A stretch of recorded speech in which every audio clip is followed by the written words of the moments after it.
When the sawdust settles and the engine roars, the thing you care about is the job well done. But when you get your tools from Harbor Freight, something about the job feels different. Your wallet. Whatever you do it for less at Harbor Freight.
Alrighty.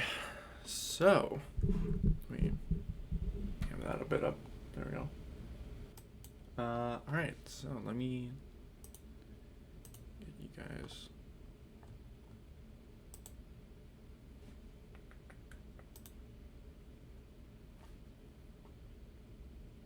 Okay, there we are. Alright, so, welcome everybody to, session, I'm gonna say 4, because I don't have the specific numbers. No, here, I got it right here. Session 19/session 14 of groups 3 and 6. How is everyone doing tonight? Good. Pretty good. That's good. So, with that, I'm gonna ask, where did we leave off last session for the people that weren't here? Just because I definitely know Brenham can just Kenku recall what happened, but that kind of spoils the events of this session. So I will ask Beth and Reese, where did we leave off with you both? Reese, you can go right ahead with that. Oh, thanks. I really appreciate it. Oh, someone left. They didn't want to hear me. And then Cherry was just so scared of the question that wasn't even meant for him. He's fucking dead. No. I remember us splitting up, and then they want to hear my explanation. I remember us splitting up, and we each had a variety of things they needed to do, and we needed to do, and then we ended up going to a blacksmith, I believe, and each of us got our own upgraded weapons, and then kept looking at Romanoff to pay for everything. Was the main thing I remember. And then we all mentioned picking out outfits and then heading over to this ball, is what I remember from last session. Yep, that's about right. After being led to Titus's home, the Truken top, and getting a little debrief about a couple of things going on in Uruk, and then being informed of a gala as a sort of way to show the lack of fear towards Zeus and the Iliad soldiers that are making their way over. They decided to have a gala within the harbor city of Selos. And after commissioning yourselves some weapons and items that for each of your characters, having all of them paid by King Romanov so generously, you all make your way over to Selos, gather some more formal attire. I don't remember if it was decided whether or not Romanov was also paying for this, or if this was Rory's money, but nevertheless, you all eventually arrive at this gala. So, couple things going into this event. So you see, as you are coming into this gala, there are already certain individuals here, both already in the party, and also you could see that what little line there seems to be a line kind of formation, as this Emerald Dragonborn seems to be announcing the presence of all of these different people that are making their appearance into this gala. Which, by the way, you all have visibility of the gala, right? I'm confirmed. Okay, perfect. Because the last time I went on 10-minute rant about the gala before Brendan was like, I can't see anything, which was, but anyways, so you all are making your way up to this gala. In front of you, you could see two different figures are making their entrance before you. The first one is this Verdan, this blue-skinned, bald, and very tall and lengthy individual, dressed in these different robes, different facial arts and almost like body art in this black tattoo kind of design. Very formal reds and oranges and grays in their attire. Around them, there seems to be a myriad of different constructs. They look very similar to Story, where it's very steampunk theme to them. A lot of gears, very exposed and like clockwork kind of constructs that seem to just be following around as if they were familiars. And as this figure steps into this gala, the Emerald Dragonborn calls, announcing Dr. Henry Jekyll of Muspelheim, as they make their first entrance. Next to behind them, and right before you all, is a feminine white dragonborn, who you honestly probably would have just flat out seen, as this is an actual dragon who had made their entrance before shape changing into this white dragonborn feminine nature with this very nicely cladded paladin's kind of armor. As she makes her entrance, the Emerald Dragonborn calls out, announcing Lady Enkai of the West Wind, as she makes her entrance. Now it's your all's turn. So, you are, for purposes of last session, the group, the two of you are kind of split up between groups 3 and group 6 again, as group 3 kind of enters first with being announced as announcing the Scholars of Ekni. And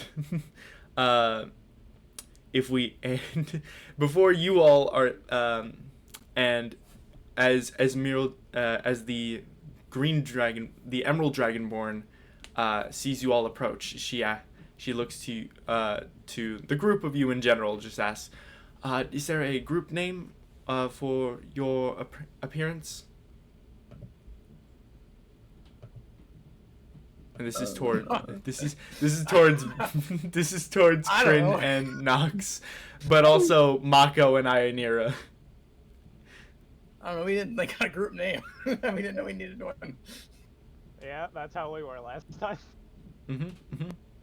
And just as you all are debating, Splint makes his entrance, being announced by the Emerald Dragonborn, announcing Splint Sootbeard, Lord of the Shadowforge, Master of the Uncommon Halls, wielder of the Ember Steel Hammer, keeper of the Eternal Flame, and vanquisher of Abyssal Behemoth. What the hell is that? As Splint makes their jolly little entrance. And it's at this point where I remember, what does everyone's outfits actually look like? In this question for Reese and Beth. I sent it in this chat. If you scroll up just like one. Oh yeah. Oh yeah, I got you. Okay. Yeah, that's cool. Let me Thank you. copy it. Just because the stream can actually see the in-game chat of this chat over here. So, but They can. They can. I added a little separate window where they could see this. Where they could see basically any chat that I have visible. Anybody who watches that intro is my tomfoolery. Alright. But yeah, you would you like to describe your outfit, or would you just like to use that as the placeholder? We'll use that, but just Mhm. for shits and giggles, it's just like it's like a femme pantsuit, purples and sparkles, and yeah, it's pretty. Lovely. And then Nox, what is Nox wearing to this event? Most likely a lighter lighter brownish kind of suit, and then kind of like a darker green like button up underneath it. Okay. A stark in contrast to your normal attire. It almost looks like you. It's very contrasting, like just your overall appearance with the very nice and well kept suit, but nevertheless, the Emerald Dragonborn sisters. I can also just individually announce you all, or if you have a group name, I don't. No, I don't speak for them. They'd get mad at me if I made up a name they didn't like. Okay. Well, in that case, can I have names? I am Nox Wildwander. Okay. Announcing Nox Wildwander. Great. I don't have any titles. I'll just walk in. And I'm just looking at Split, who just had 13 titles I didn't know he had.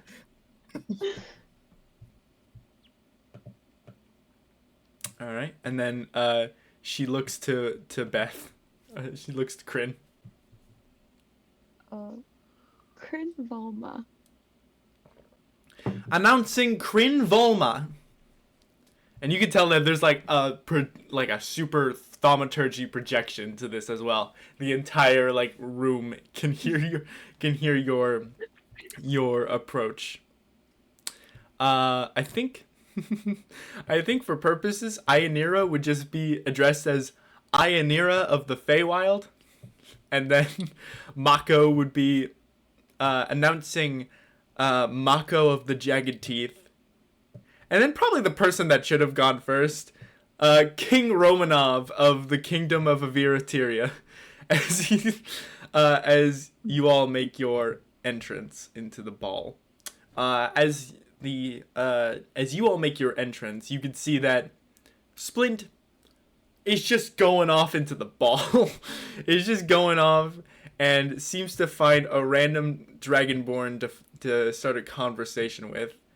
Meanwhile, Rory, Erud, and the scholars of Ekni, as they address themselves, go off to meet with these individuals. Just a group, a very they stand out compared to everybody else, mostly just because there's only red soldiers in here, just very standard royal guard in here.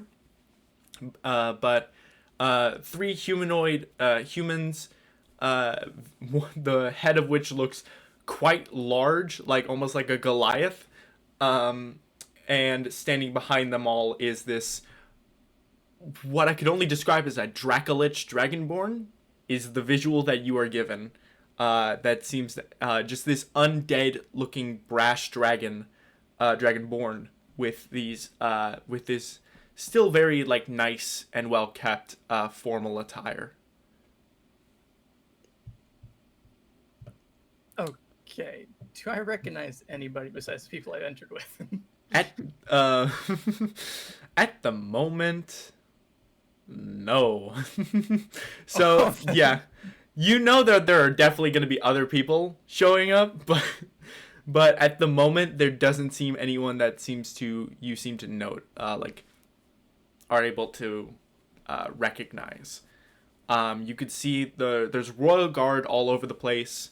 There are the group of individuals you see the scholars going to. Those people were here before you showed up. You see the 2 people that were announced before you both were are just making their way into the party. And there just seems to be one other group of just this one like rather large woman in this golden dress, in this like ethereal golden dress with a small innocent looking Kenku in these like blue robes, very wizard looking, with a tome helmed by these like by these like soldiers made of just this pristine stained glass that just kind of floats in the that kind of just simultaneously like floats in the air, but is also taking the form of a very humanoid figure as they all just make their way to the bar. But that's pretty much everybody at the bar at the gala at the moment.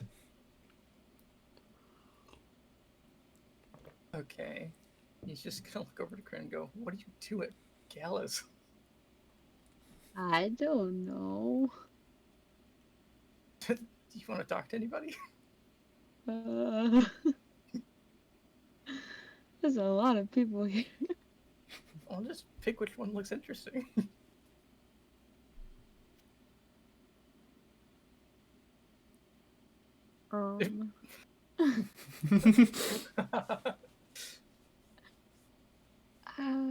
Not Beth's social anxiety creeping. I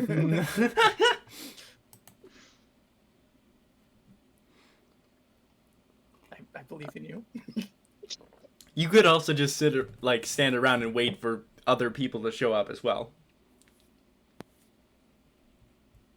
if that's what you prefer to do. If I'm being totally honest, I don't think Knox would just be the social butterfly. No, that's fair. That's fair. Everybody. Of all the people to be here tonight, you two are the most like antisocial of the groups. Not just because of your personalities, but because like one of you grew up a century with only knowing one person, and the other grew up in the Underdark, so doesn't know anything about top world culture. So it kind of just goes hand in hand that the two of you just don't know what to do at this party. Kind of look at all the Write stuff what in we your think notebook. But yeah. You just look at what we think are important people. Go, I guess we shouldn't talk to them to make things worse. Could not. Yes. Okay. Romanov just looks at you all and just goes, right, well, I am gonna go get a drink and see who is running this gala. As he just walks over to the what seems to be this like bar table area that seems to be serving like a buffet and drinks at the very end of the event. But I never decline food. All right. So you all are going to the are you all going to the table, or are you all just kind of gliding around? I will follow Romanov. Okay. Lead us. Knox. Lead us. And Ionira will follow Kryn, and Mako will follow Ionira. So yeah, you all make your way over to the back. You can see some people.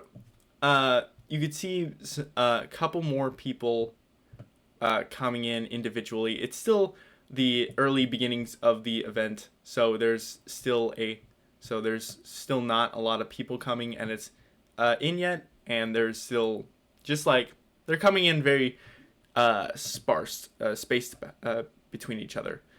About maybe 10 minutes after your arrival, you hear the next person come in as they are announcing the Asphodel Syndicate. And just looking, and you see probably the first thing you notice is that the scholars of Ekni immediately move over to these people after they're finished with their conversation with this first group. But you see 3 individuals come in being addressed as the Asphodel Syndicate. One of them much larger than the other 2, probably standing about like 10 feet tall. This large man with a very pale expression on his face, very stone cold and emotionless, with this like black toga sashed over one shoulder. The other shoulder has his spiked shoulder plate. He seems to be very like dressed in a gothic sort of formal attire, something you'd see like straight out of Greece.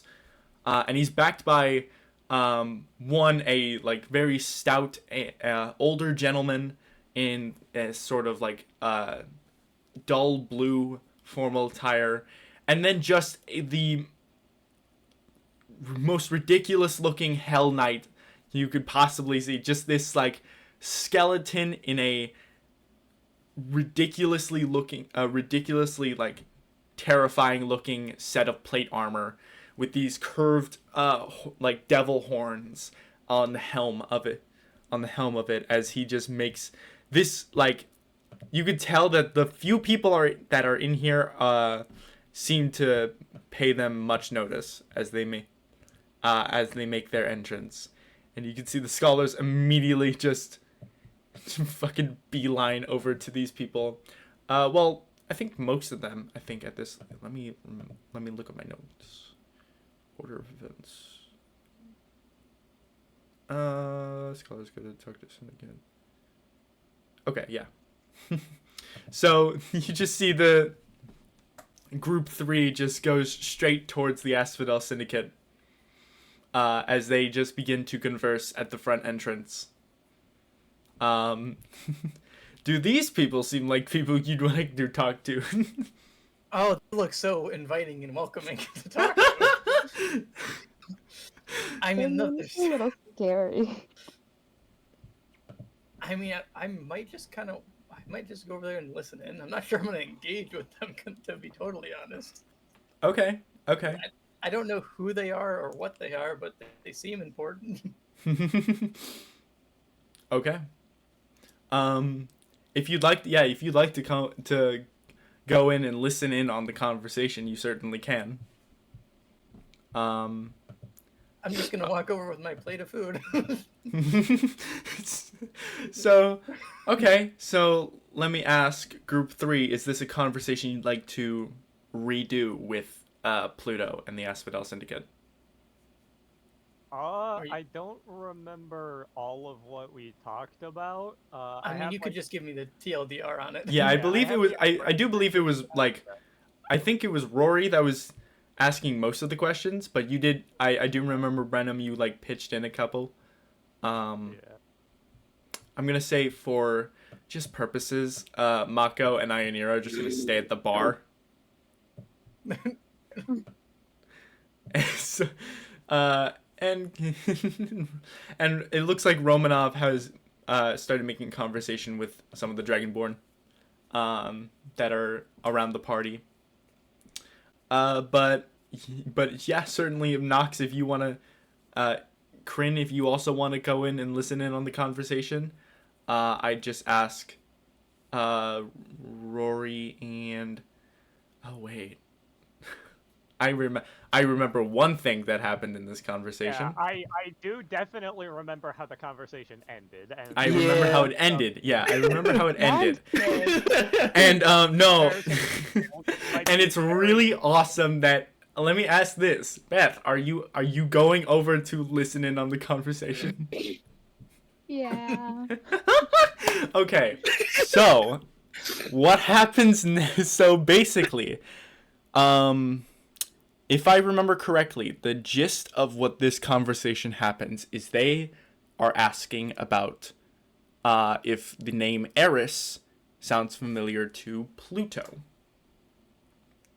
And Pluto kind of gives it sounds familiar, but I can't really put my finger on what, like, I haven't heard of a city named Eris. I haven't heard of much named Eris. And that was the gist of the conversation. You also asked about his bracers. And I believe he explained to you that they are that his bracers and the bident that they transform into are a vestige that are one of the that are a weapon that he has. That seem important. I don't know. Did he explain the purpose of the vestiges to you? I don't No, I have it written down that most of the vestiges are now in the hands of the Ampharini Council. Yeah, that is something he did bring up. But, and then you ask about the mysterious woman that nobody seems to know who the fuck she is. This person is the one, this is the woman that Kryn, you had been shown by the Raven Queen, as Erud shows a minor illusion, kind of holographic projection in their hand of this woman to Pluto. And yeah, he definitely, I believe, if I remember correctly, people rolled a high enough insight to basically get that he knows who this person is and is very confused as to how you know this person. And then and then Pluto asks, "Where did you get this information? Who did you get this information from?" And they just point to Kryn. And everybody just points to Kryn. And Pluto and originally, Kryn, you were on the other side of the room. But now that you are having free will of your character and have found yourself directly next to Pluto, he immediately turns to you. And he just immediately turns to you. I'm assuming you both have just been silent, both Nox and Kryn, just been silently listening with your food. Yeah. He just turns to both of you and just sees you both just staring at him, and he goes, "Hello?" Just wave with my mouth full. Hi, hold on. And he finishes chewing. Kind of looks to group 3 and is like, which one was the one did you say? Oh, the smaller one. He turns back, looks at 6'10" Nox, looks down at Kryn, and is just like, yeah, okay. Pluto then looks and he says, and he looks to Kryn, he says, "Might I have a word with you regarding this topic?" Gesturing to the holographic projection of the woman. You say that again, you cut out. Oh, fuck me. I know for a fact it's Discord now because I looked back on the stream and it was crisp, but my audio is fine, but never mind. Anyways, he says, might I discuss with you in private regarding this topic, gesturing to the woman in the hologram. Can private be with a buddy? You know, sure. Why not? Awesome. I'm gonna drag Nox along with me. I'm going to. I thought it was private. Bodyguard. Okay. You all are kind of guided by Pluto off to like the corner of the room over here, and he's bringing both of his guys as well over to this corner here. Yippee! Feels less private, but it's all right. Hey, if I get a buddy, I guess he gets a buddy. Yeah, but Meanwhile, all of these people, meanwhile, the scholars just go back up to the bar. And they just abandoned us. That person, bye! and they just leave us with these people who look scary and we have no idea who they are. Ouch me. Before we asked about the fucking woman, we also did ask about Zeus's motives, and I deduced that Zeus was incredibly loyal to Eris, at least according to Pluto. Mm-hmm. Okay. So, so Nox and Kryn, the two of you find yourself in a peculiar situation where they kind of have moved and guided you, and I've kind of cornered you in like where they almost like flip flop themselves. If I can find where the hell did Nox put his token? Reese, where's your token? Oh, at the bar. Oh, there it is. I I'm don't know why I was looking for. I don't know why I was looking for there. blue instead of green, but He went to get a refill on fucking food. just one second. Hold on. Pluto has remained like you've seen the majority of the conversation with Rory and the Scholars of Ecne. He's just been keeping this very stagnant face up until certain points in which surprise him, and at which point you could tell his eyes are just like have just boldened. But that's about as much of a facial expression as he's given you. He's still giving you that kind of stagnant kind of look as he's like this 10-foot man is still even looking down on Nox. As he says, This is new. yeah. As he says, so. My apologies. Oh. What was your name? Looking to Kryn. What's your name? My name is It's really Pluto intimidating. of the Asphodel Syndicate. Ah, yes. She whispers to Nox, we need something that sounds kind of scary like them, or else they're gonna think we're lame. I don't think that's how that works. And you Sefik, whispering right I in front of believe when we ask our their name? guests. Sefik, I believe these guests are a little bit anxious. Can we get them some drinks, please? And he looks to the like humanoid man, down below, addressing him as Sefik before he kind of just nods and just goes over to the bar. As he says, "While my companion does that, do you mind explaining how exactly you know the woman that Erud had shown me?"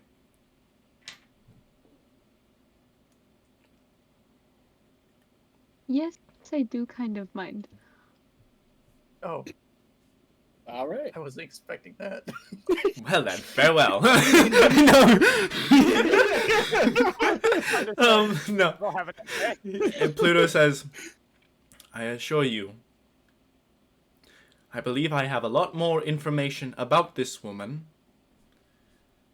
than you do. I believe But- you. That information cannot be used unless I know where this woman is." Well, that's what I'm trying to find out. So you also don't know where this woman is. Pray tell, how have you uncovered information about this woman? Do you know this woman? Nope. That technically, yeah, that's technically the truth. I was about to be like deception, but no, you don't know this woman. I thought you were gonna be like, yeah, I don't know her name. No. Personally, I do not know her personally, no. Nox is just looking really nervous because this is just... I feel like we're lying. Oh my I feel like God. we're lying Oh my right now God. and we're gonna die. Is there any information you actually know about this woman other than a visual? Well, not really. Might I ask, why are you looking for this person? And if so, why? I'm not suddenly gonna lie, it's kind of a long story. But Indulge me. I have heard quite a few long stories quite recently.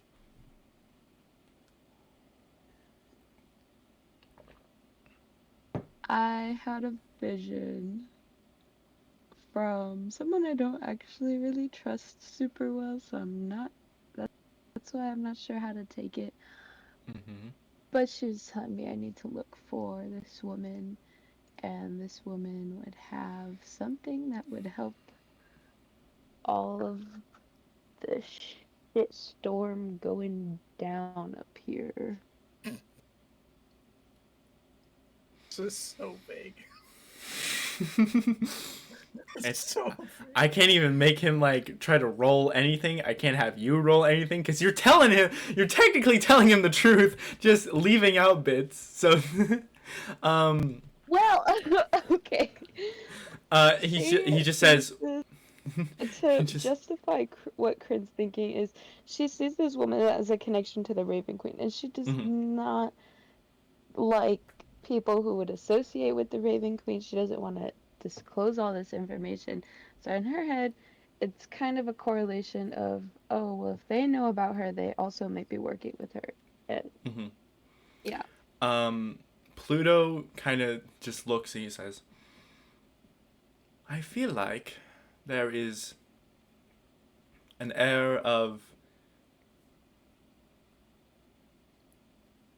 how shall I say, weariness and mistrust, and I can understand that. Would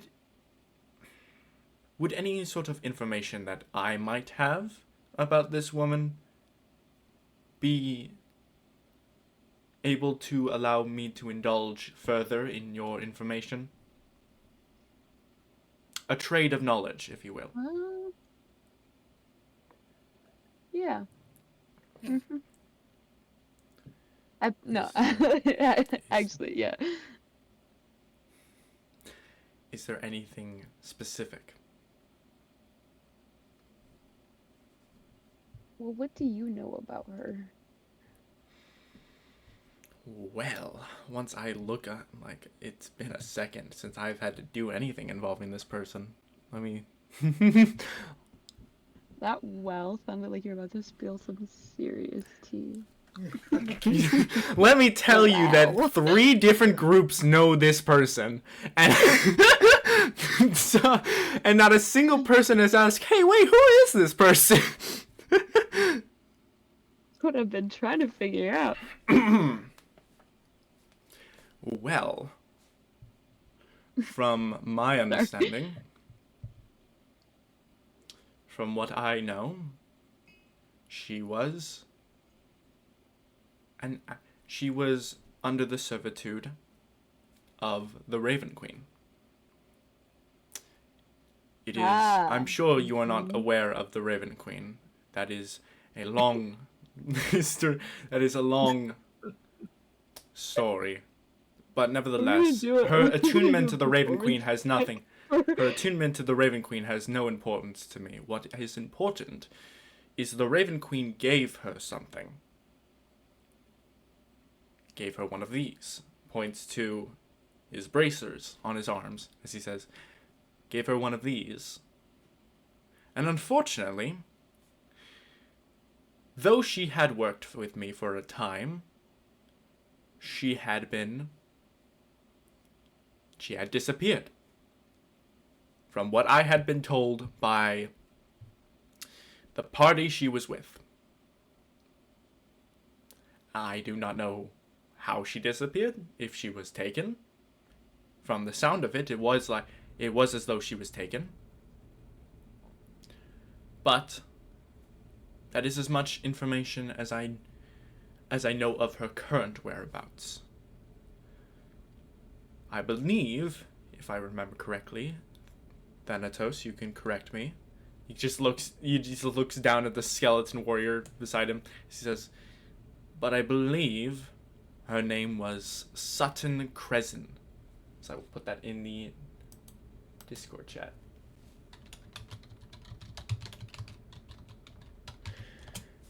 And she sort of just apparated into existence and joined my league when she proved she had some magical capabilities, and also was just bestowed a vestige.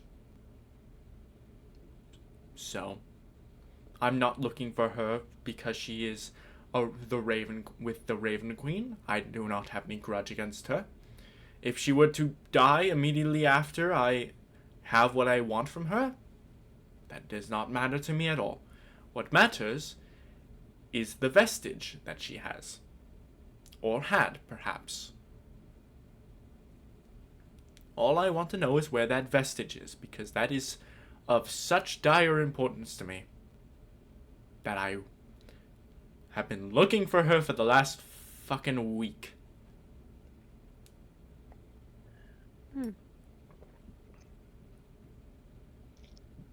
And if you have both of them, what would that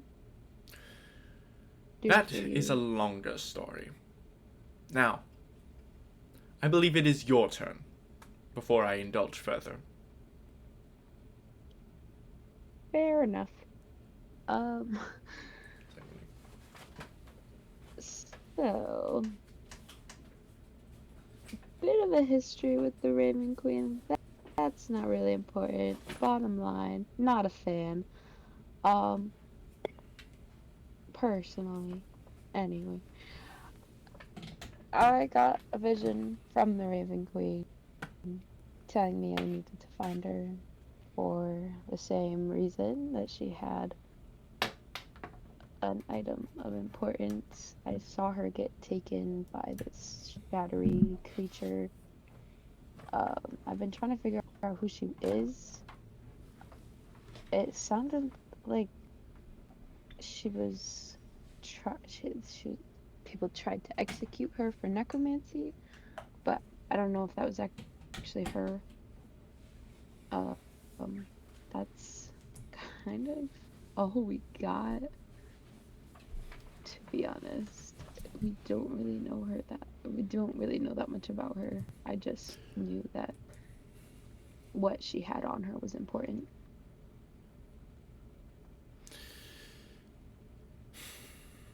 Well, that's quite unfortunate.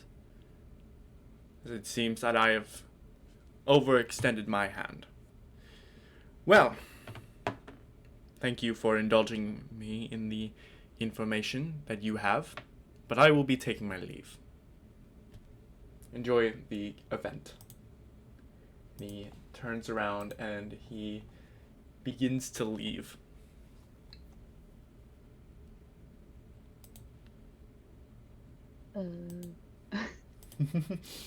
You got any more info? Should we go after him?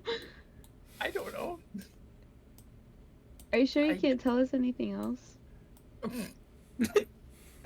Why don't you make an insight? Why don't you make an insight check on that last thing you said? On that last thing that happened.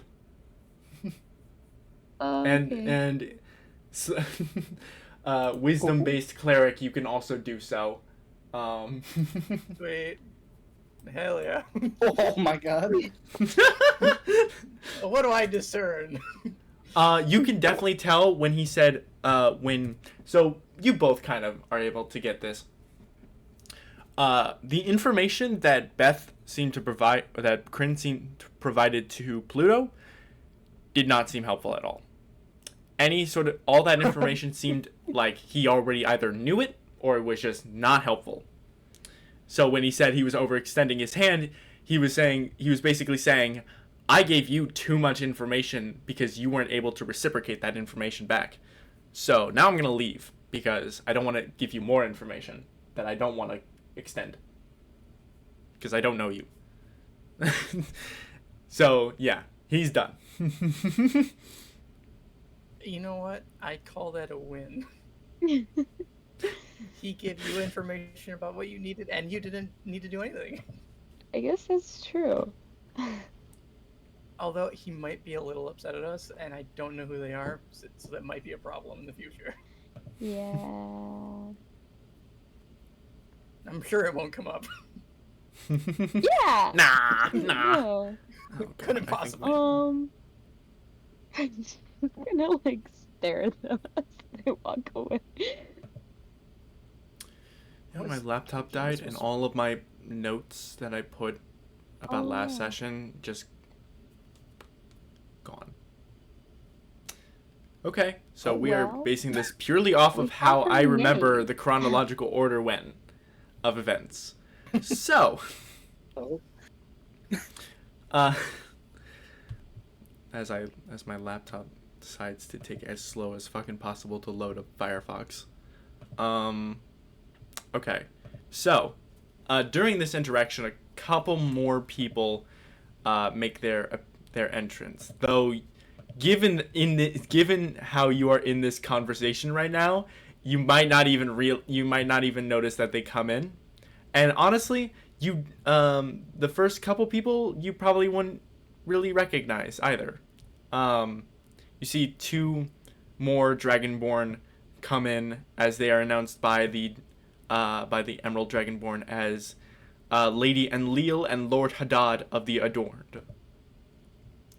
As these two come in, let me see who else comes in. During this time, you can see that the Scholars of Ecne are still at the bar. Rory seems to be just talking with Splint. Erud seems to be talking with Violette. And also the bartender who you recognize from the Lucky Griffin is Quincy. And there just seems to be, they overall just seem to be communing over there while more people make an appearance.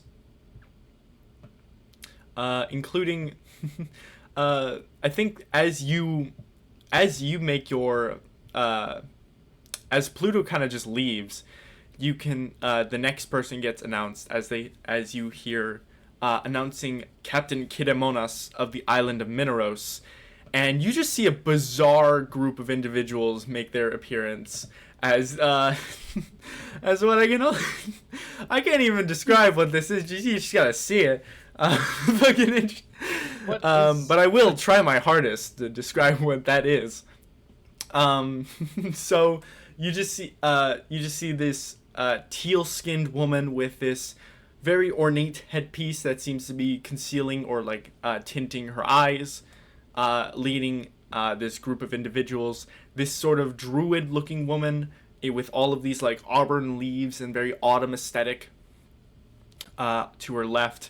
And to her right is just a plasmoid in the form of a blob, not even taking a humanoid form.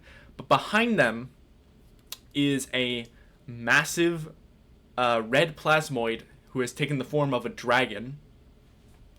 And as they all enter, the most out of everybody there, the most sheepish person seems to be the red dragon, that looks around.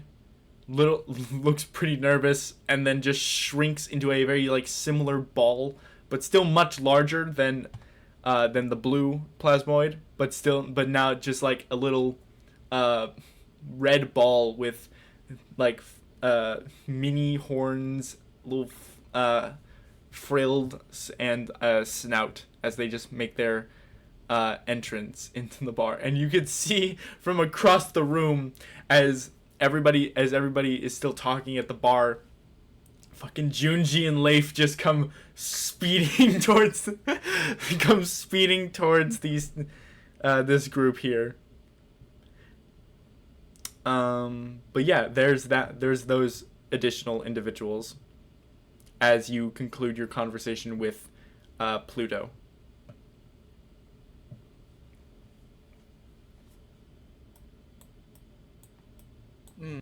Well, I think at least I'd probably head over to the bar and meet up with everyone else. Be most likely. I don't know. Okay. Okay. Alright, Grin follows. Alright. I will say it is at this point as Kryn and Beth make their arrival Wow. that Rory and Splint, the two of you, conclude your conversation, having exchanged 3 pawns, and I believe Splint gave you a bag of bullets. Yes. Huh? It's a bomb. Meanwhile, Erud and Violette are arguing about flirting with Quincy over here. It isn't even the flirting. She wants to fucking spike the drinks. Yeah, that as well. Meanwhile, Leif and Junji are going down here. Just new. But yeah, you make your approach towards the table as Splint and Rory, you both conclude your conversation.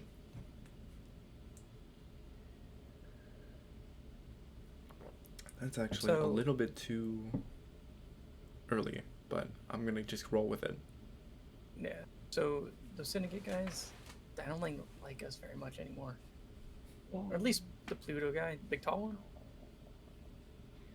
Not 100%. He likes us. That's not my fault though. Like, he jumped in way over his head and blamed me for it. Like, I'm sorry I don't know everything. No, well, still, I don't know exactly who they are. This is the syndicate. Not 100% sure. Yeah, it's just a little. They don't seem like people we should have made upset. Well, again, that's not my fault. I'm not blaming you. He looks over to Rory for pointing at Grin in the first place. Oh no, Arrow did that. Oh, Arrow, goddammit. My sensei on how babies are made, of course it would be him. God damn it. Hate all of this. Well, what did he tell you? Well, he gave us a lot more information. He suggested an information trade that gave us a lot more than we could provide. Then got upset for overextending his own hand. He really should have made us go first. But, yeah, no. You win some, you lose some. In this case, we won. Which, about time.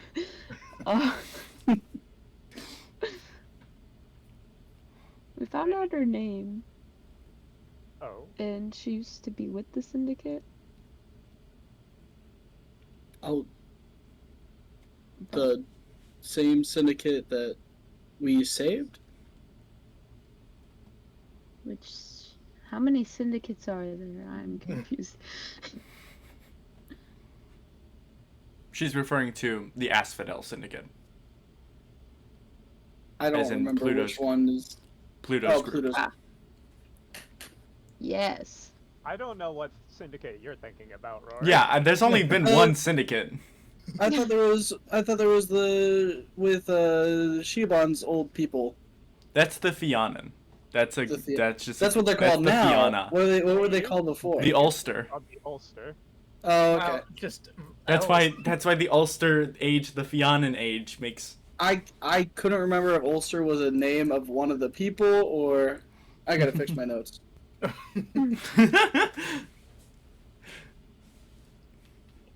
Anywho. Well, that is probably good to know. A name is a very good thing to have for future. Yeah, I mean, it was information. I mean, we didn't. He did. When we said information, he looks kind of upset because he knew everything. Right. So. I think it's fine though. Like. Yeah. It probably won't ever. So I like, don't know. how important / scary or / worried should we be about that if they're like kind of upset with us? I doubt he is meaningfully upset. He seemed quite surprised when we brought up most of our information as well, that we would know it in the first place, but I don't think we taught him much new. I think he's more disappointed than upset. Everyone knows that's worse. He seems to not like anyone here at the moment. Well, that works out. Just add us to the list. Well. It also appears that these vestiges are very important. Yeah. He didn't tell us what they actually do. No. Though. Do they function? What sort of function do they have? Well, we know they at the very least function as weapons. Aside from that, I'm not entirely positive. We know that a few of them were there when the Chained Oblivion first was an issue, As well as the Trojan. as well as the Trojan. Which you also would have heard revealed in the first conversation with Pluto that Zeus is specifically looking for the Trojan because of the Chained Oblivion, and the Chained Oblivion asked the council to look for the Trojan, as well as other people to look for the Trojan, not just the council. That's something I have written down in my notes that I thought would be important. I'll write it down, but I don't know. I don't know what half those words meant, but I got it. I got it written down. It's a bunch of weapons they're using to fight. That's it. And by weapon, it's like army. It's like an army. Like, So that bracer contains an army. No, the bracer contains a ve- weapon. The Vestiges and the Trojan are two different things. The Vestiges are like the fucking weird gauntlet things that have weapons in them. Yeah. The Trojan is the army. The Trojan was also prophesized to be used to destroy the Chained Oblivion, or at least like contain it or whatever. So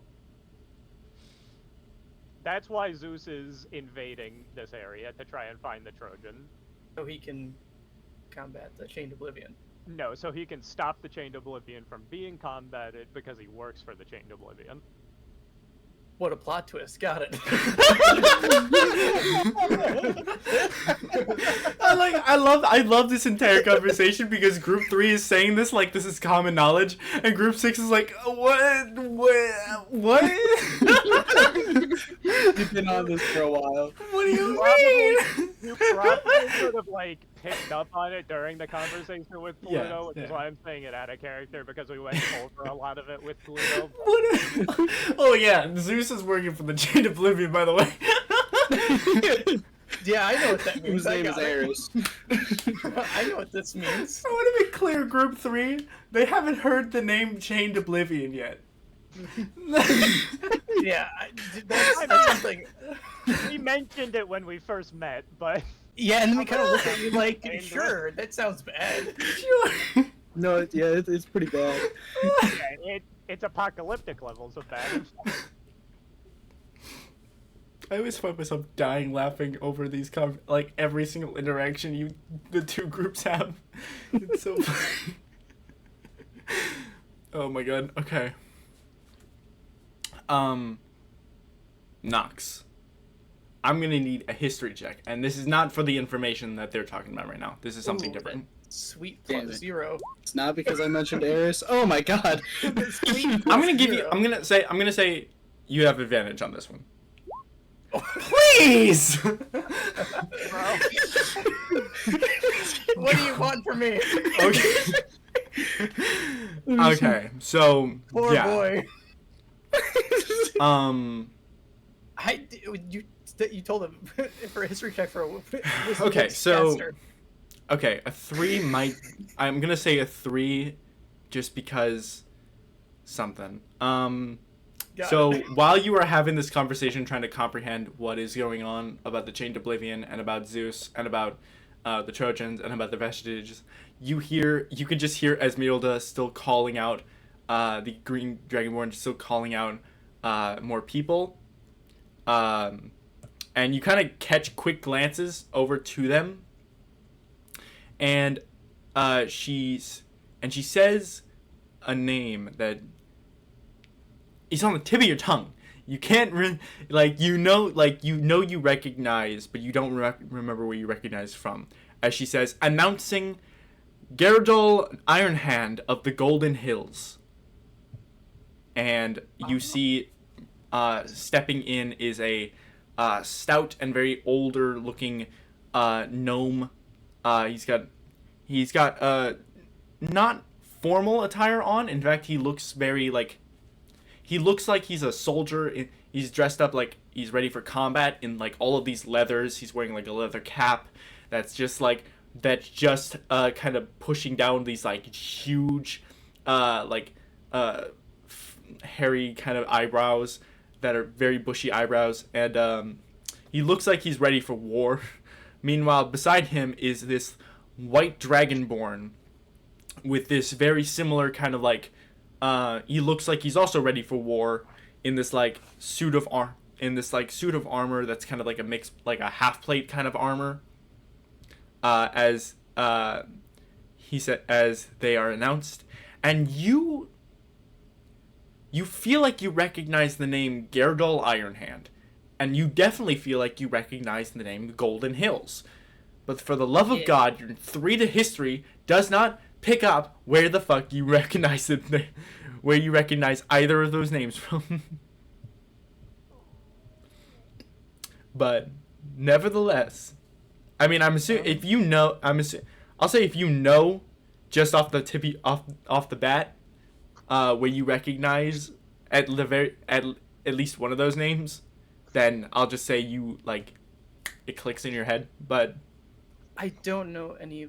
Can you say the names real quick? I have it written down in backstory. Gerdol Ironhand of the Golden Hills. I know stuff about the Golden Hills because my dad told me stories about them and told me about the lords of the Golden Hills. Yeah, so you are familiar with the Golden Hills. And Gerdol Ironhand sounds familiar. You're just not familiar as to exactly why that's familiar. Oh my! In my brain, probably Nox's brain, because we both don't know. So I'm going to assume if I recognize the name, my dad probably mentioned it at least once or twice, because it's the only person who ever mentioned stuff about the Golden Hills. Yeah, but you're not sure. You're not sure what. Yeah. Okay, so you're going over to Gerdol, and just leave. You just leave the group silently. He's just gonna be sipping a drink and eating, and then here's Golden Hills, and just kind of turns around and walks away. All right. Rory, to you, like the amount of to you, it looks like just Nox is overwhelmed with all of this information that he just walks away. It's a lot, I know. It's a lot of Zeus, Chain Oblivion. Go ahead. And it is at this point where you hear the name Tithonus and Aurora Borealis. It's my cue.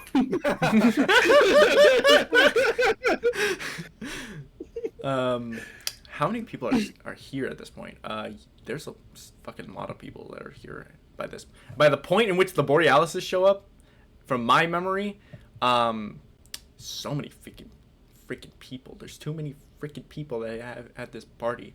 Whose fault is that? You know what? Shut up. Not enough people because we're missing players. You would hear a lot of different names. Probably a lot of them don't really some of them mean stuff to you, but you don't really feel the need to have a conversation with them.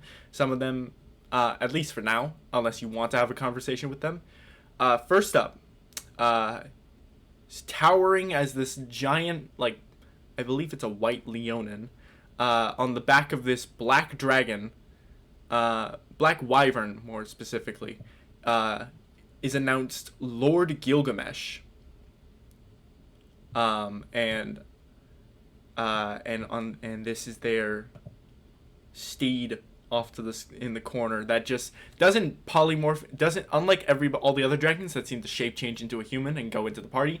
This one just jumps up and perches itself on one of the podiums that are looking out, because this is basically just a courtyard kind of ball. There's not a roofing, it's just an open area. You can even see that some of the counselors have decided not to be in their humanoid forms and are just towering in their giant ancient dragon forms over top of this party. And then after Lord Gilgamesh comes in the Rascal siblings and Kazuth. There's also just there are also just a lot of people that don't even have titles and don't, or at least memorable titles. Like, allow me to introduce to you the filler NPCs. Yay. We got Yippee! Bim, Jim, and Greg. Fuck no. Okay. Yeah. Where's Bim? Yes. They are all right below where Ishtar is, on the map, or right above where the Fianna is. We'll have to talk to Bim later. I got more pressing issues. And then we also have Thrakis, just this red dragonborn. Fucking Vivit Blackwater. These guys aren't here yet. Zoora of Havakahiri. And that's it for now. I Where think. the hell's Cusco? There's no Where Cusco. is Cusco? Cusco wasn't on the itinerary. I know, shocking. Damn. Oh wait, no, those aren't. Oh fuck, those are not the. That's not the Rascal siblings. That's a completely different. That actually, they'd be here by now. This is not the Rascal siblings. This is that second family that was kind of there. Everyone kind of recognizes the name because I think fucking Kaylee, Titus's sister, had just said their last name a lot. The Nerul family, which seems to be yet another like powerful Furbolg family within House Elentrakend, as they make their appearance alongside the actual Rascal siblings, who are also here.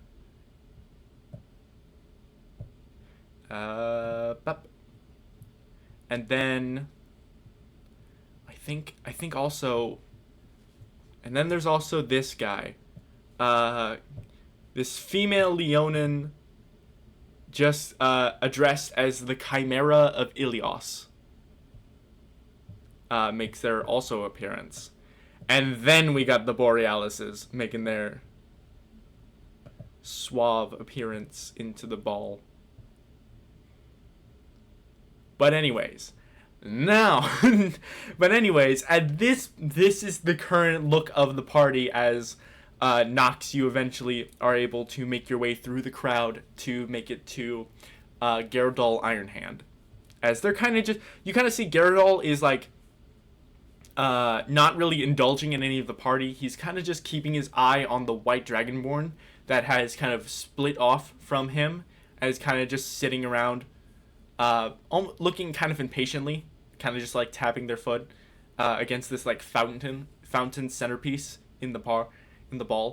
But you're able to approach Gyarados. He kind of just walks up, almost like sheepishly. He kind of just like does a little tiptoe steps, trying not to look weird, but also looking incredibly weird. Mm-hmm. And he kind of just Okay. goes, "Excuse me," and he kind of just looks over to Gyarados. Huh? Oh, hi. Hello. Hi, I heard your introduction, and it said that you're from the Golden Hills. Yeah, I am one of the lords of the Golden Hills. Oh, you are? Yes. Um, Gyarados Ironhand. He extends a hand to you. and he will put his hand down to shake it. Kind of just goes, yeah, my dad, well, technically foster dad, just learned that, by the way, would always talk to me about the Lords of the Golden Hills, but he might have mentioned you a couple times, but I don't know, do you ever, do you remember someone named Bervin Wild Wanderer?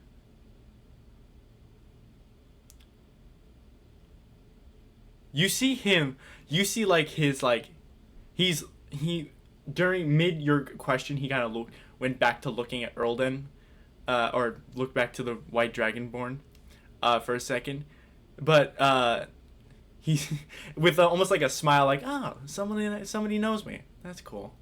And then when you said his name, his face drops with recognition as he goes, say that again one more time. I don't think I... Baravan, Wild Wanderer.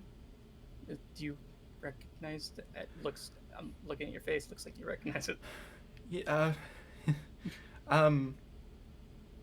God, that's a... Wow, that's a name that I have not heard in, Sorry, what is your name again? Oh, my name is Knox. Wild Wanderer. Knox. Nice to meet you. How did you, ugh. Sorry, how did you know Bearvan again? Oh, he raised me. He raised you? Yeah, he was my father to me. Oh my God.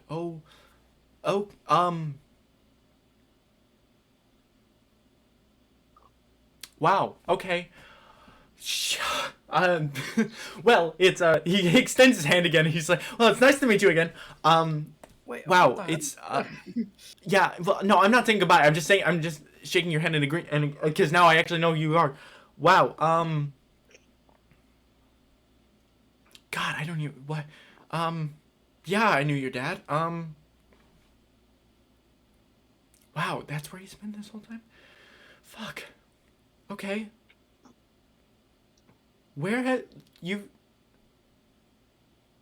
And you're not from the Golden Hills, right? You weren't living in the Golden Hills, right? No, I've never. He would just tell me Okay, a okay. lot of stories, and some of the people that he knew, and he would write letters, and I'd write letters for him in his later years. Yeah. You definitely wrote letters.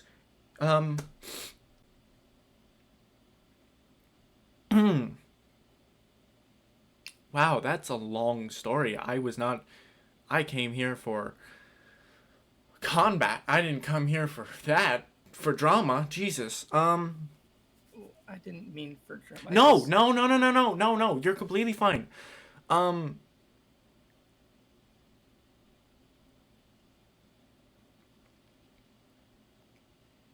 I knew your dad.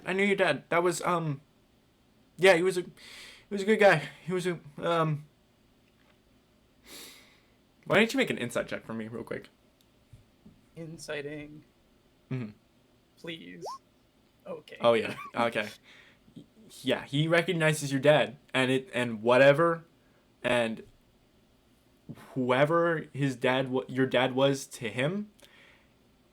Hearing his name again, hearing how you're related to him, it's hitting him. It's hitting him hard.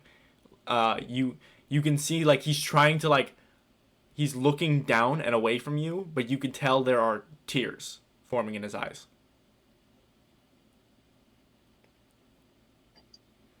As he goes, damn, wow, okay, wow, shit, at this point, you can also, at this point, with an 18 to insight, you are seeing how Gyarados is reacting to Bearvan, and you can also see the White Dragonborn noticing Gyarados in distress right now. And this White Dragonborn sees him and immediately stands up and comes over and approaches, and you see this White Dragonborn, who's like just a couple inches taller than you, just enough for it to matter. Just looks at you and he says, "Hi, is there a problem here?" Oh, no, I don't. You see Gyarados. It's just like, no, Erlden, fuck, go back to the fucking fountain, please. Erlden was like, okay, are you okay, Ironhand? Gyarados just said, "I'd be much better if you're 20 feet away, please." Erlden just goes, "Oh, all right. I'll be there." And he just moves back over to the fountain. He says, "Fuck, sorry, that was Earldon. Earldon was the one that was actually called here, but he's such a fucking maniac that I was told to babysit him." Okay. Yeah, sorry. I'm a loss for words right now. No, that's fine. I didn't know him before he was my dad, but he had all these great stories, and then he always talked about the Golden Hills. So I heard Golden Hills. I thought I would ask you if you knew him and what you knew of him before. Fuck. Yeah, Garrett, Bearvan, not me. Bearvan, yeah, he was one of the, he was a lord of the Golden Hills. He was one of the head honchos. He was my boss, if you can believe that. Well, technically boss. We kind of made a joke about that. Yeah, he was definitely the one a lot of people looked up to. And then he kind of just he just left. He left and he started writing notes. Writing letters. A bunch of fucking woodland creatures just started showing up with letters from him, and he was just giving us an update that he was okay.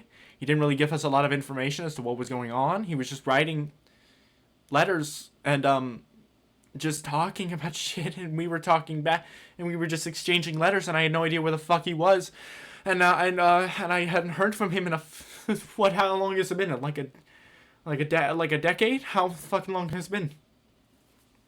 Since you heard Since I gotten he just stopped writing letters, and I don't know what happened to him, and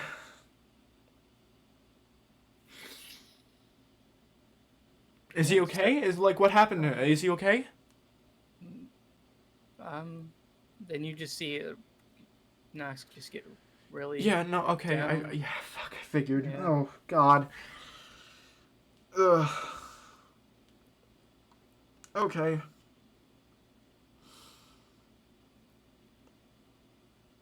Okay. Yeah, he lived quite a long life from what I've heard, but it was nice. It wasn't. It was nice. It wasn't bad at all. Okay. Fuck. Yeah, it's only been a year. It felt like a fucking decade. Okay. I'm gonna need a minute. I will try to find you at some point, but I just need a minute to collect myself real quick, and I promise we will have an actual conversation when I'm not losing my shit right now. But I'm gonna go for a second. I'm sorry. No, it's totally fine. Whenever you're ready, and he just kind of walks away slowly. He also just makes his way through the crowd and just makes his way over here. Okay. And that was Gyarados Ironhand.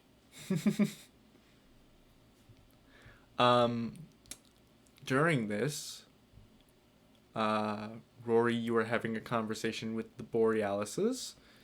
I believe at this point, Erud is at this point conversing with Lord Gilgamesh at this point. I know you were talking with you would have talked with Koslava and then moved down to Lord Gilgamesh afterwards. Violette is just following behind you. Junji, I think you said you were waiting. Were you joining Rory with conversing with the Borealises? I can't remember. Let me check my notes. I believe so. Was I? That makes the most sense, because you were having a moment where you were just like not having really anyone to talk to after you failed to Okay, we don't need to chat bring with that up. you Alright. chat with the poor plasmoid dragon.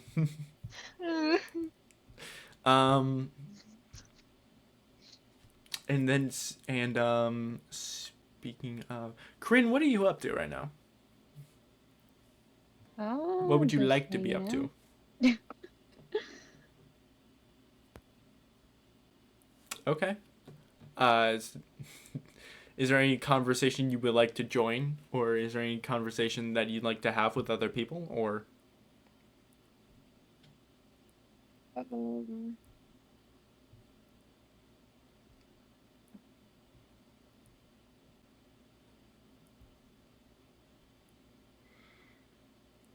Not off the top of my head, no. Okay, that's fine. With that, more people are making appearances. More filler NPCs. Introducing Akechi. Oh my god, I and catch you. and then the Oh my the God. crime, the ultimate detective duo. Fucking Barnabas and Saith. A lot of these people are just NPCs from Waterdeep Dragon Heist. So Boblin the Um, Goblin, you're here? Holy That's what the shit. goblin. And then another, technically a filler, but one that people would recognize, Doxia Cinder Surge. Oh, I think someone. I know her. Ooh. Yeah, there you We go. know her. We know we her. know her. We know her. I wave very true. All right, but so yeah, Rory and Junji and also Leif have moved down to Aurora and Tithonus. Oh shit, there is still one person that I keep forgetting to introduce. Ladies and gentlemen, announcing Lord Versloon of the Jagged Teeth as probably this would be known to Ionira and Titus and also Mako, because we're all not here, but this is their parents. Oh. This is Lord Versloon, Mako's father, and then Koa, Mako's youngest sibling, make an appearance.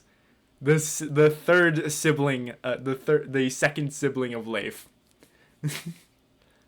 Coming to you live in their first ever appearance in the campaign. Holy shit. No, but they also make their appearance. I don't even think Kryn would know that information and would be privy to have a conversation with them. But but I think Erud probably would have put them on like the back burner to have a conversation with later because he recognized the name Dragon Tooth, but yeah. Because of the City of Glass. he probably wouldn't have gotten And also around because to of it Leif. before then, and the No, fact but that- Leif is the... Yeah. Leif is the Jagged Teeth. Leif is Yeah. Leif is also Lord Verslun's son. Yeah, that's how Erud knows the name. Yeah. Jagged He's Tooth. Leif of the Jagged Tooth. There's Mako of the Jagged Tooth, and now Lord Versloon and Koa of the Jagged Tooth. But nevertheless, while Rory and Junji are having a conversation with the Borealises, Erud is having a conversation with Lord Gilgamesh, with Violette at his side.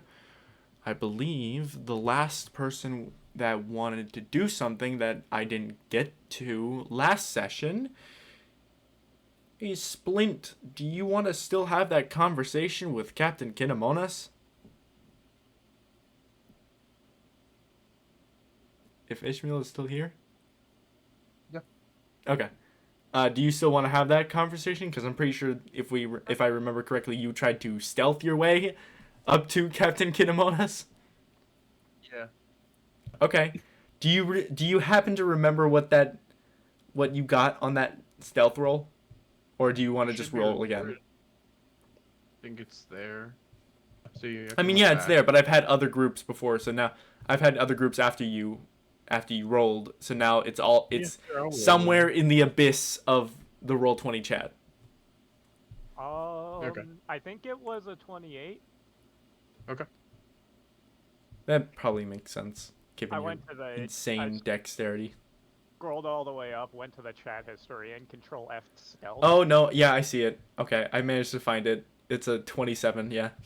So yeah, on a 27 to stealth, you are certainly able to stealth your way over to Captain Kinemonas and all of these people unnoticed. So you can decide what you want to do with that. Where are they? They've kind of just like, at the moment it looks like a lot of people are just standing around waiting for the initial meeting to happen.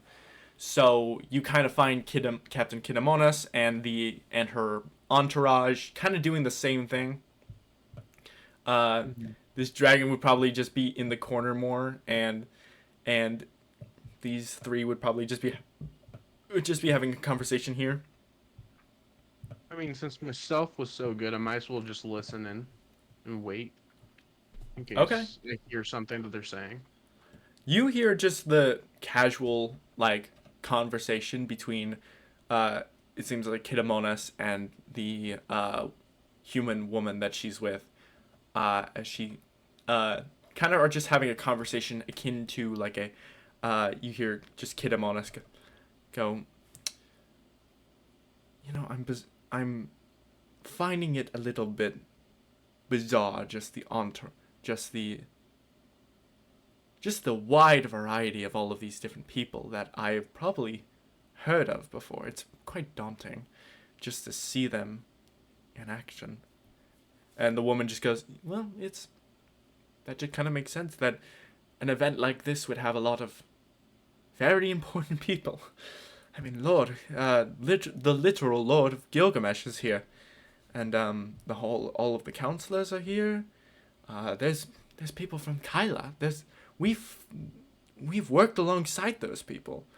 Kinemonas just goes, yes, but they will certainly not recognize us anymore. So, we best not have an and also, if they do recognize us, that might cause some discourse, depending on how they viewed us. So, best keep our mouths shut. She goes, well, okay, I guess that makes sense. And from there, they kind of just, like, watch silently. Kind of watch people come in, commenting on a couple people.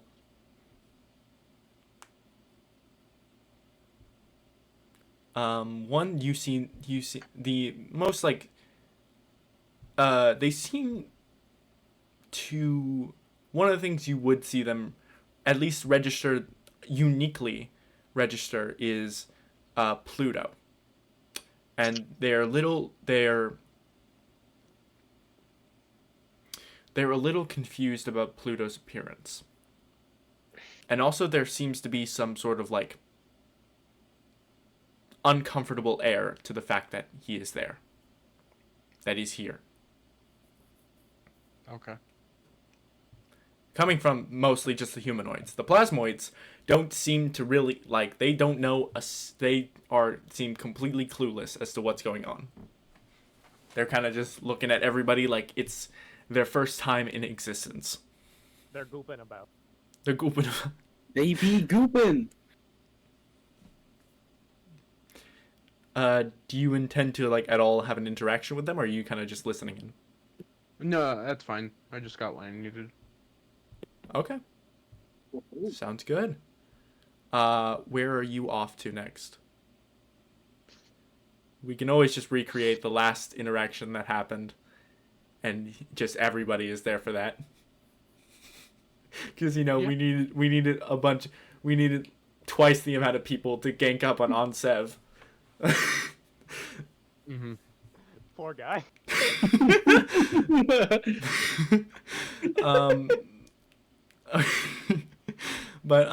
So yeah, so time goes by. Rory eventually moves over to interact with the Chimera. Erud eventually Erud, Rory, Junji, Leif all convene at one point to kind of just to kind of just reassess their information, is Nox and Kryn. Is there any? Well, first of all, Nox, is there anything you want to do? You want to do specifically after interacting with Gerdal? Probably not. He's just gonna probably try to emotionally and recover from the previous conversation, prepare himself just in case Gerdal finds their way back to him.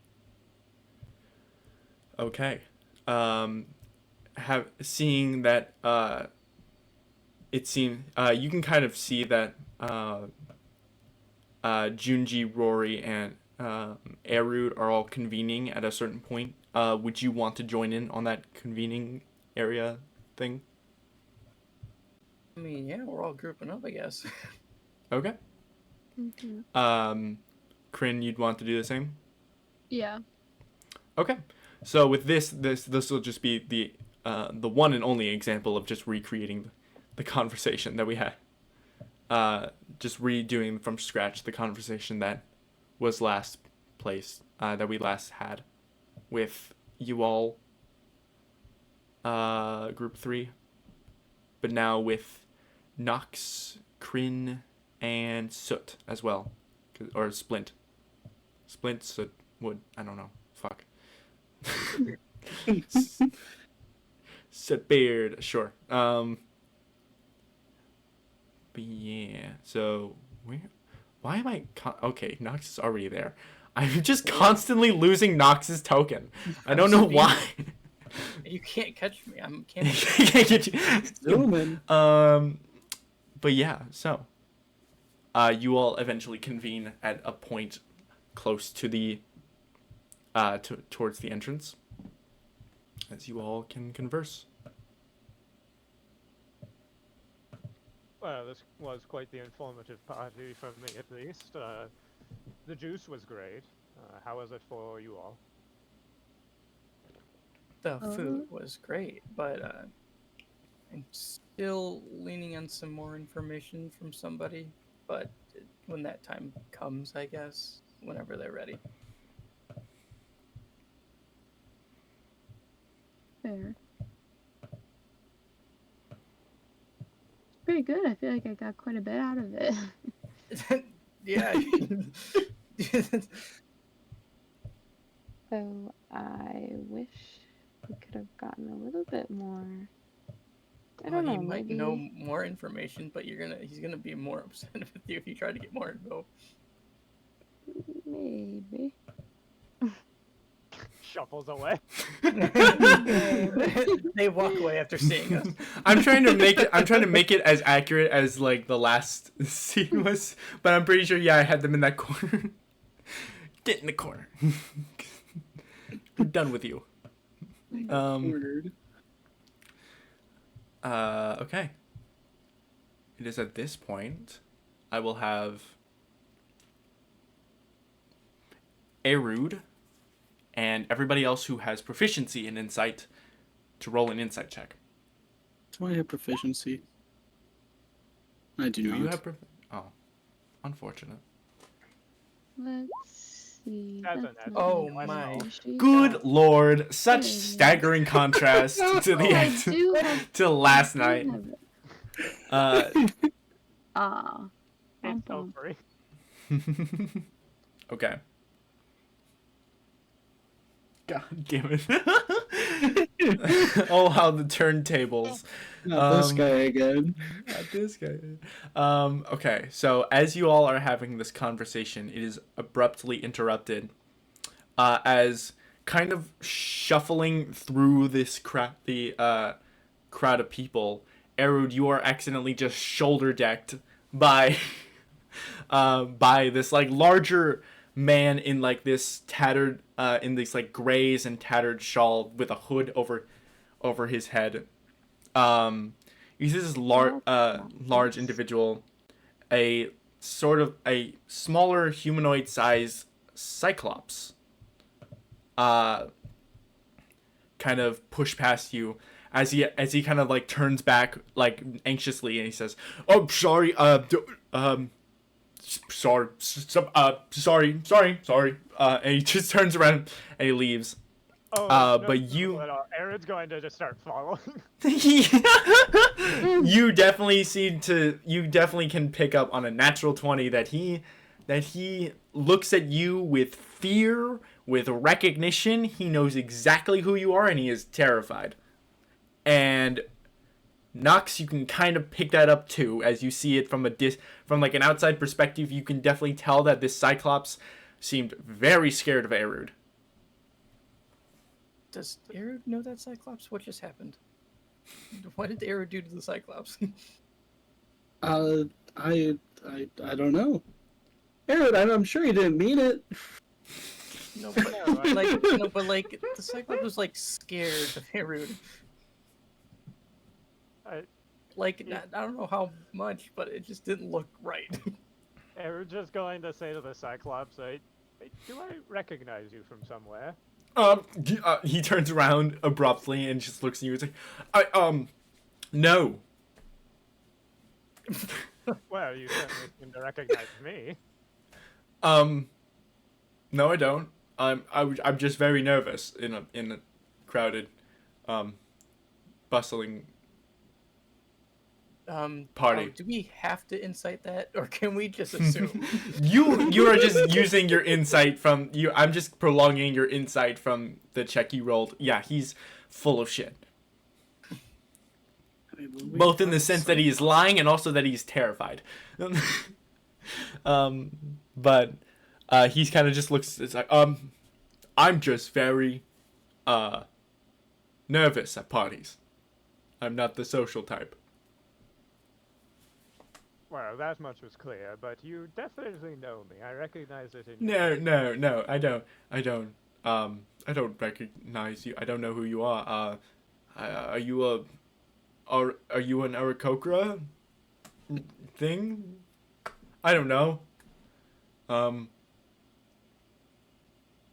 Wait, at this point, Eru would recognize where he knows this Cyclops from, because I'm gonna say make it like, yeah, you know, because just from last events, but like, yeah, I'm gonna say for Erud, since we're recreating events, I'm gonna say you need to roll a history check you can roll this history check with Kenku Recall, and also just because you have an advantage because it's your own events.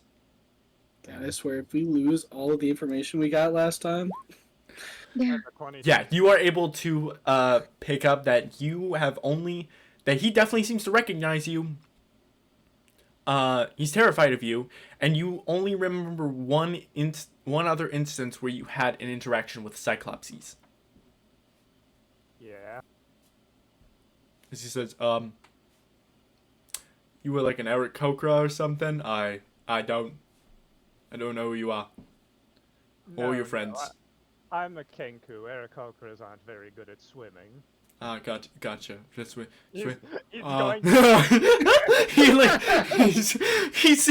It takes him a second to be like, swim. Yeah, no. I'm gonna.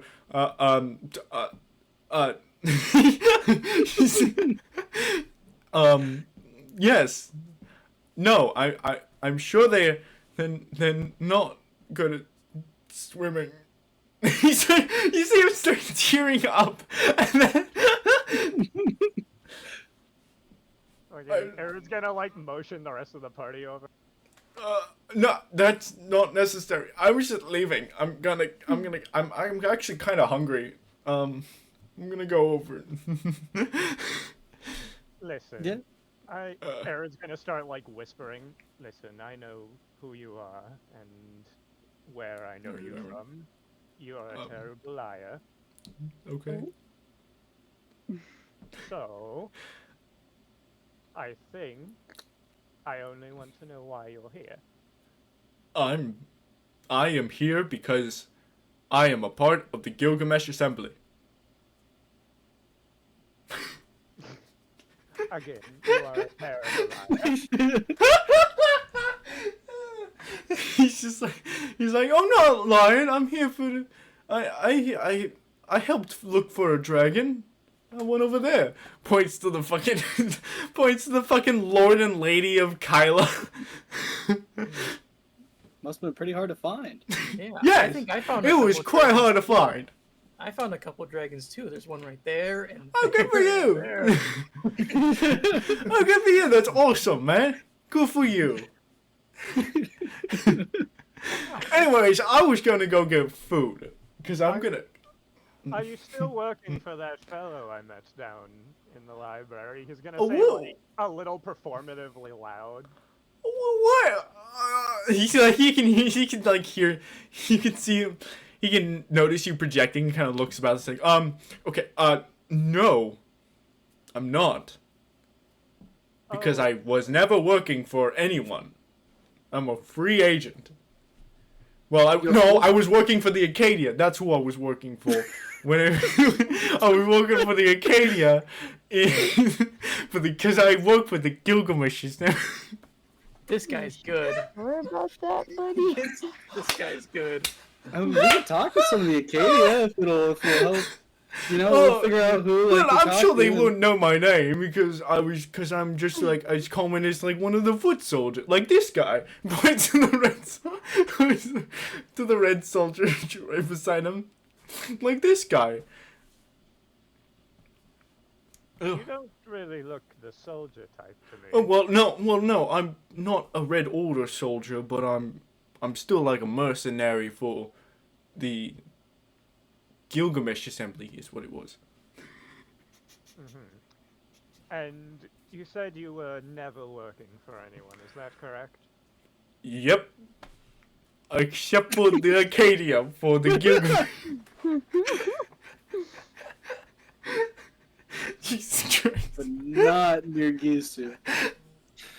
Then what were you doing in that library at the bottom of the sea? He's gonna say again. What library? I don't know what library you're talking about. I was unless you were talking about the library in Uruk, I was just reading. Oh yes, you look the type. Yes, I love reading with my eye. He's gonna like turn a book to a random page. Oh, what did you think of this passage? And he's gonna hand it to him. Oh.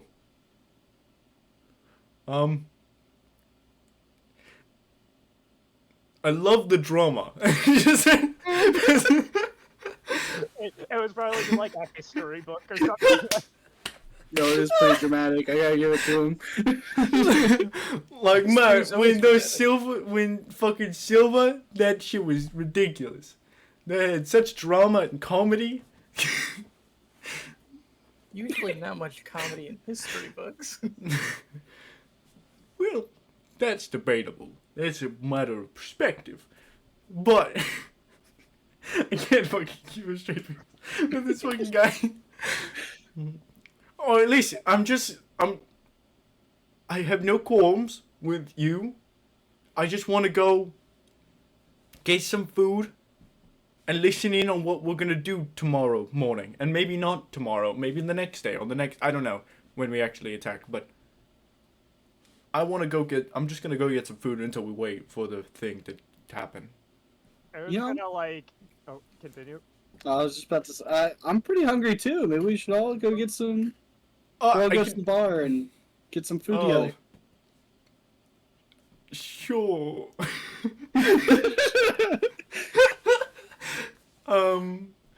Then again, I think I've lost my appetite. I think I'm gonna.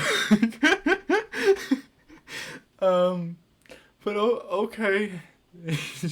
You all just go over to the fucking bar. Alright, I You- set him up. You all just get. He just gets like a fucking like drink, and I don't even know if you 5 get or like you 6 get a fucking drink. Yeah, Aaron would probably get another juice. Thank you. Does this taste spiked to you? Hey, where's Violette? Anyways, he just goes, well, it was nice meeting you. I'm gonna go this way now. Aaron's going to cast message directly into his mind, and he's just going to say, "All right, I know where you are, and if you don't want me to make it known where I know you from, you will talk to us now." Directly into his fucking brain. Damn. God. I mean, God.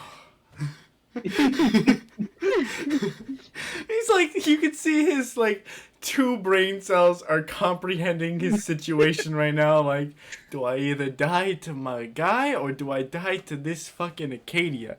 I think I have better chance. He's just like sitting there like, okay. He just seemed like slunk down. And he's just like, fine. Okay. Alright, so let's go somewhere where we can be more private. You know, like. Okay. Motion for the party to follow and take him to like a fucking booth in the corner or something. Hey, Okay. big old party in a booth. All right. You all eventually find like a side, somewhere against the wall where there's not a lot of people, and and he just looks. He's like, really, fuck. Okay, I'm just doing my job. Please, can I just? I don't want to. And what made that job be? I'm just here to watch the thing. That's all I'm really here to do. For Me? Aaron's just gonna raise an eyebrow. Like I'm genuinely interested in what we're gonna do tomorrow. Again, not a very good liar. It's just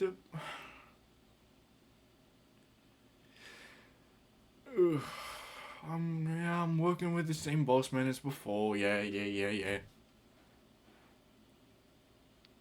You cut out like after the word "working with." Yeah, I'm working with the same boss man before. Yeah. And who might this boss be? I don't even know if you. Well. he's like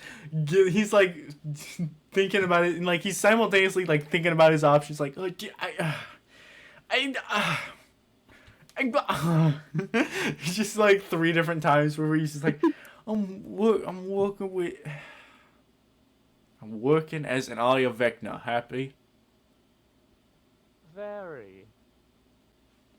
And you said you were here to watch.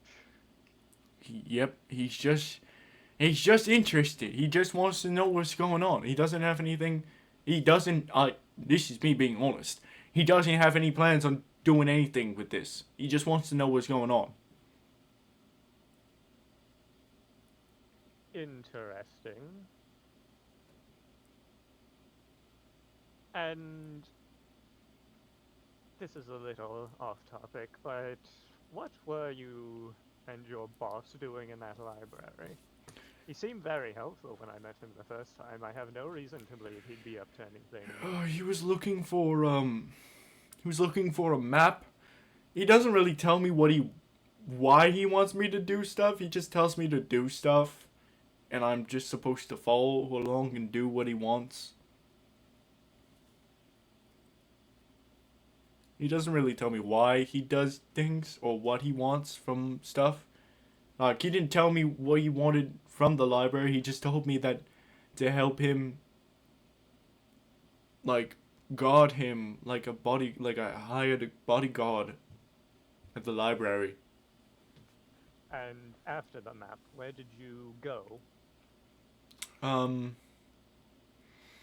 We went down to Monoraga, see what that's all about. But then when we heard about the Gilgamesh assembly, he sent me up here. Well, he went somewhere. He does this thing where he kind of just teleports about. But I don't know. I mean, I'm surprised he's not gonna just teleport here, but he's kind of busy. Um, but Do he you know what he is busy with? I I've already told you so much. I'm already gonna die. Please. Well, then perhaps we can meet with your boss and talk about it That's ourselves. even worse. That's even a worse case scenario because then I'm dead and also you're dead. I thought he was a nice guy at first. Well, he's a night. Well, he does what he A very wants, and thoughtful fellow, I'm sure. he does what he wants to get what he wants. But he's not afraid to just blow through people. He could have revived my brother, but he fucking left him dead as a message to me. Well then, if you're dead anyway, I don't see why you can't give us some more. But at least I have the chance to like leave. Like if I just run away and just like escape into the wind, he probably doesn't even care enough about me. Well, I mean, if that's the case, then why not just give us the information we need? Because I don't know how. Because maybe if I keep saying more, I'm more likely that he's gonna want my fucking head. Or maybe if you give us more, we could arrange some protection for you. Okay, Lise, I don't know what he's doing. He's got this girl. That's all I got. That's all I know. He's got this girl, and he nabbed from Polyphemus, and then he took her somewhere. He didn't tell me where because at that point he sent me because that was not information that I needed to know. So he just sent me up to Uruk to learn about this. She have a name? I'm not really sure. No, I don't know. Could you describe what she looks like, perhaps? She looked like those people in the tribesmen in the center. She looked like that. She got a bunch of tattoos like that. She was missing an eye. She had those things, and he points over to Pluto. You're not really sure where he's pointing to, but you can kind of get a guess as to what he's looking at. Yeah, What he's pointing at. I 100% know what he's Yeah, pointing well, now Yeah. I know. This last Even I know. He's pointing to the to Pluto's vambraces. Oh, As he says, she had those things on her arms, but I don't know. That's about as much as I know about her. Eric, do you want to show what we have? Like the image of the girl? Yes, I love this. Well, wait. What information? Aaron's going to a minor illusion, like the image back up. Did she perhaps look something like this? Yeah, that was exactly her. Aaron's gonna look to Kryn. An interesting development. Ah. Well, this is good news. Now we know who has her. Yes. I mean, good luck with trying to find out where he is, because even I don't know that. You don't know where your boss is? I don't know where my boss is. He sent me on my own mission, and I don't need to know about anything. He sent me on my own mission. I don't need to know anything else. Do you know where you need to meet him? Exchange information? He will let me know, because he can do stuff like message me. Well, that's good. When he lets you know, you let us know. Yeah. I mean, You said your boss would be upset at you for giving away this information. mm-hmm. Does he have a way of knowing that you did so? Yeah, he's watching. And he, like, pokes at his eye, and you can see the, like, his finger is actually, like, phasing through his eye and poking at something behind his eye. Like, a minor illusion is encased over top of him. I'm seeing exactly when I'm cutting out on my Discord, and I'm getting so fucking pissed because I'm trying to repeat myself. I'm so tired of this. Because I'm going to look back on my Twitch stream, and I'm going to just hear myself in the crispest of audio just keep repeating my fucking self. Like I'm stuttering. It might be like a noise gate issue, like try using push to talk or something. Maybe. Push to talk is so lame. And also, I have a lot That's of true. Anyways, so Interesting. he's So you're saying your boss can see through your eyes? I assume he can. yeah, he's probably already planning my death right now. I assume he can hear as well. Probably. I haven't really asked him. Hi. I'm an eye Vecna, not an ear Vecna. But Is he here too? who? Ear Vecna? Oh no, there is no ear. There is no ear of Vecna. There's a hand of Vecna. There's the hands of Vecna. Those are just cultists. But I'm an eye of Vecna, and then there's the hands of Vecna. But that's about it. I guess Vecna would be the ear of Vecna because he has his own ears. Fair enough. Last time we saw him, did he have eyes? No, yeah, he looked like a very standard human. Yeah, okay. Just was like, he has his own ears, but he has an eye effect then? Okay. That's all. Well, Hey, I didn't fucking make up fucking.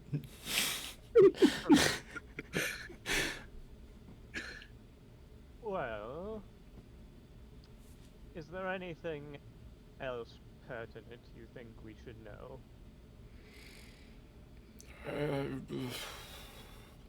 Not really. I mean, he's kind of just doing his own thing. He's not really paying attention to anything else that's going on.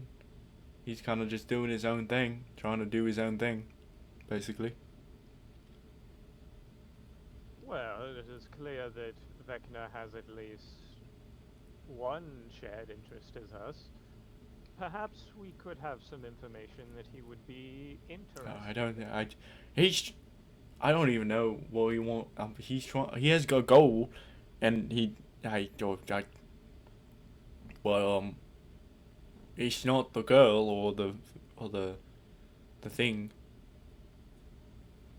or the vambraces, those things.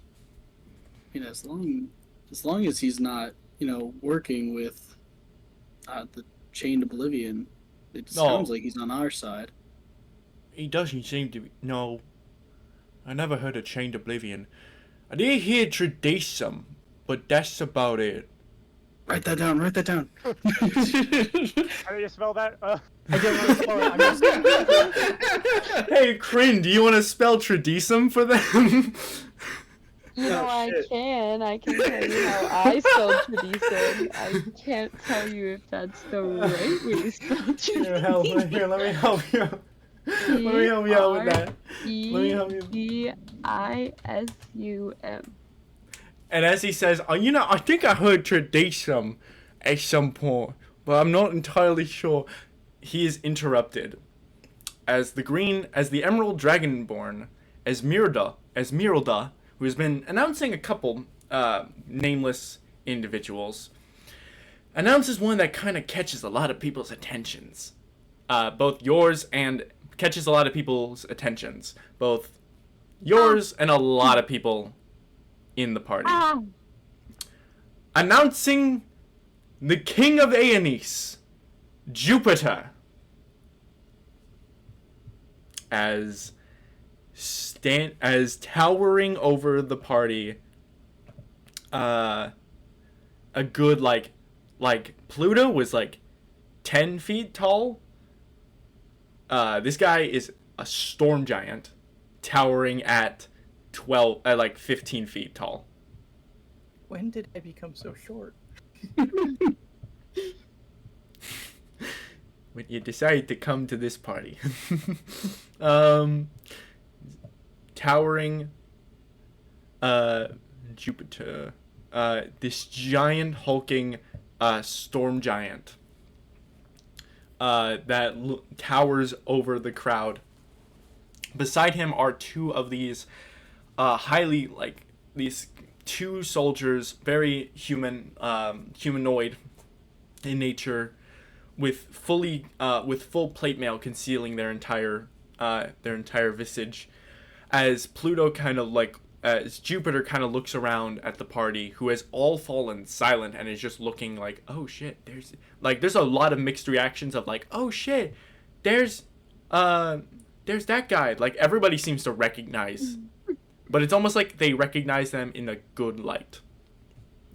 And as Jupiter looks around, scans the entire party, he realizes he's just a little bit too tall, so he just shrinks himself down just to about 11 feet. Just to about 11 feet. Oh, yeah, casual. That's my standing height. As he walks into the room. The Borealis is probably off this way. This point. Get out of the way. As you all watch Jupiter and his entourage make their entrance. And we're gonna keep going. I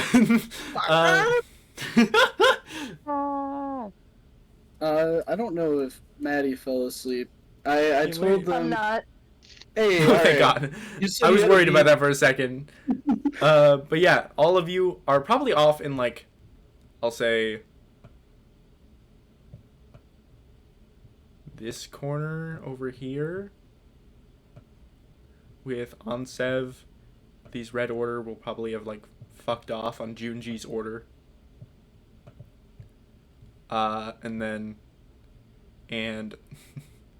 And just off to the side there is, and then just over there is Jupiter as he makes his entrance. Right, and you see that this Eye of Vecna, I'm just gonna call him Ansev because that's just his name, because that's what he called himself on. That's how he was announced. He was announced as Ansev Eyeless. As he looks over and he's like, "What? Okay, that's a really important guy. I don't know a lot of things, but I know who that is." Do I know who that is? You do. That is, well, I'm assuming so. Out of board, over the board, you know that where the Greek pantheon rules over Ilios, their rival faction, the Aenis, is ruled by the Roman pantheon, and that is Jupiter, the counterpart to Zeus. Okay. So that is the king of the Aenis making their entrance into this party. Okay. Is on so That's dash. Okay. I mean, good on you all for having the Aenis to fight the Ilios.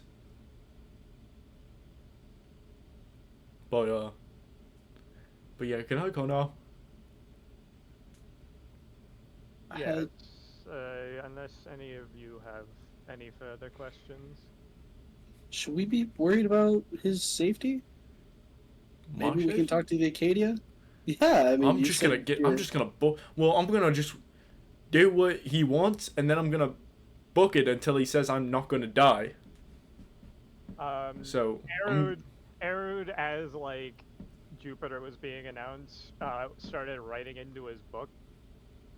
He's going to cast Sending on which fucking counselor did I get? You got Ishtar. Ishtar. He's going to cast Sending on Ishtar and send that message to him.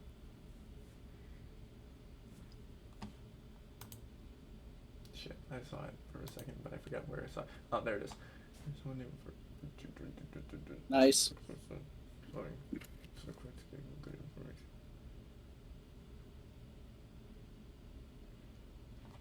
Okay. Well. You see Ishtar kind of like, you can, if you're looking at Ishtar as you're sending the spell, you could see that Ishtar kind of, she's talking to Tithonus and Aurora currently, but her like, she kind of, her head tilts and you can hear her, you can almost see her register as she kind of like looks towards you, towards Anzev, and then back towards Tithonus and the Borealises. You can kind of see that she's registered the information that you've given her.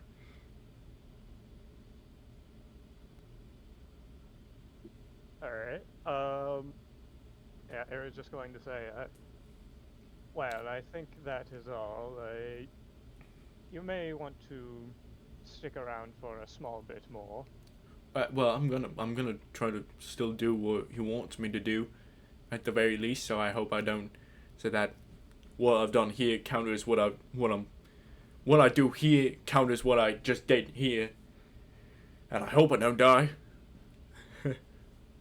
Well, I hope you don't die as well. Thank Best you. hit on that. Okay. You've been a good help. Yeah, I'm just a little worried I wasn't a good help to the right person. He just makes us leave.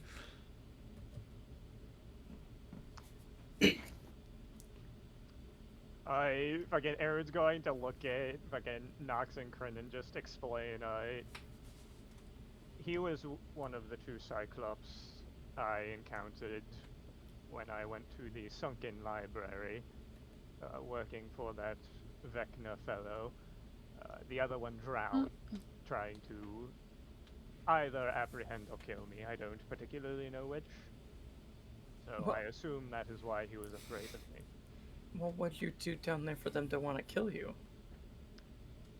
Well, arrive is pretty much it. We didn't really interact with them at all, so I assume their intentions were not the best. Although, once we got around to dealing with the couple of cultists that were there, Vecna seemed relatively formal. Even helped me find what I was looking for in the library before making leave himself.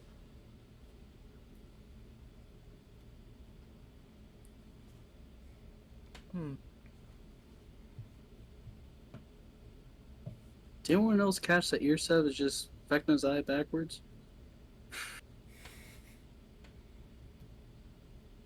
Well, now that you mention it, now I know. Huh. That's all.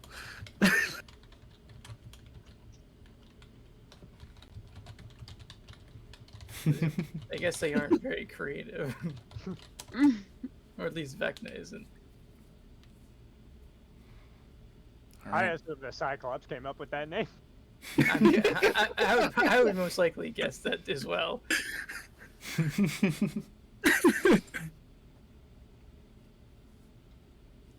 Alright. So, with that, where are you all off to now? Probably just be like, well, that Jupiter fellow seems quite the talk of the party, at least. Although I do have something to talk about with the Jagged Teeth, if no one else has anything pressing.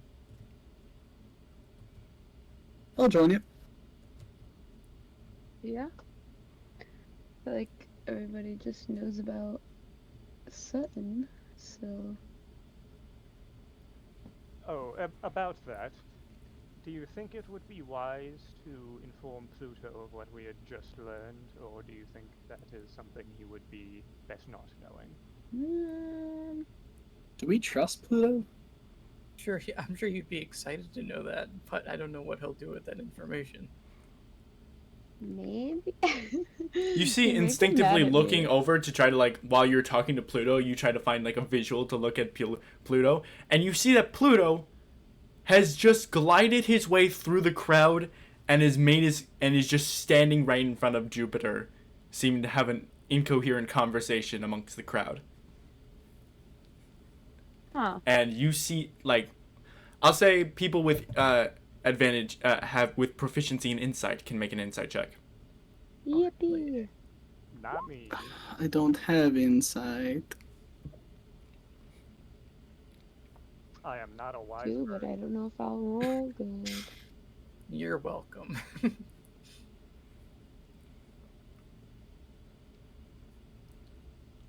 I've got a 22 intelligence and an 18 charisma, but I only have an 11 wisdom.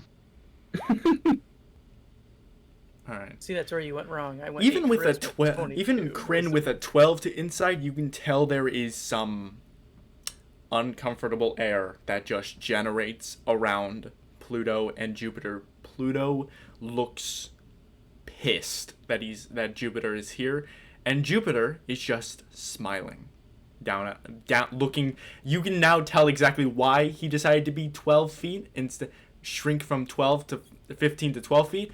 Because he's still towering 2 feet taller than Pluto is right now. He's fucking height mogging him. Aw. The poor guy, he's still 10 feet tall. Wow. You can hear, but with a 19, Nox, you can tell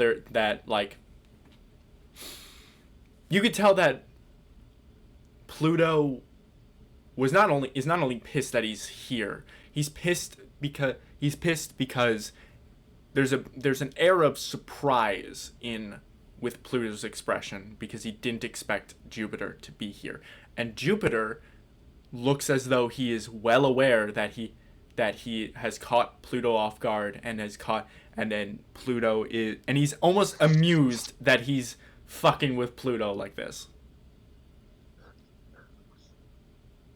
Wow, this is what drama. Right. Nox is gonna look to the party. So it seems like Pluto is surprised that Jupiter is here at all, and Jupiter likes that he surprised Pluto, and it's kind of almost, I don't know what you call it, like a mean mugging him, because the fact that he surprised him is pissing Pluto off. Oh, they taking it outside. Oh, it looks like They are in fact going outside. And he's just as gonna you count see that them it talking looks like for Pluto is currently trying to beat him up. Oh boy, I don't know if this is gonna go well for anybody.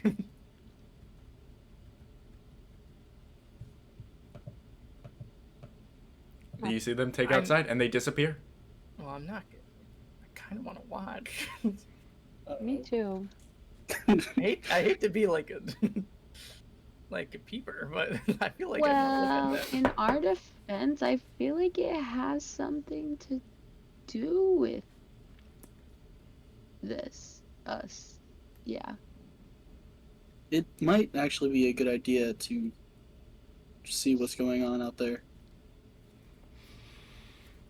Well, I Yeah. could send Seeker out. We're gonna open his book and the ink will just form into like a raven. Mm-hmm. I'm guessing just looking at the king, you probably can see through invisibility. Just gonna make a wild guess. Oh yes, if they want not to be noticed, I'm sure they can make that happen. Yeah. I can't do that if we want to risk it. Let's not make them think we're hiding it. Is Seeker much of a risk? I doubt it. If they find out, I could simply say I wanted him to watch while we did other things. As that is at least partially true. Alright, if I can look towards the fucking jagged teeth. Sounds like a plan. Yeah, Arrow would just send Seeker out to fucking watch outside and like perch on a roost to see what those two are doing. And then what is everyone else doing? I'm going with Arud over to the Jagged Tooth. Okay, so Erud, are you watching through your familiar, like making yourself blind and deafened? No. I'd probably just have Seeker like report back to me. Okay. All right.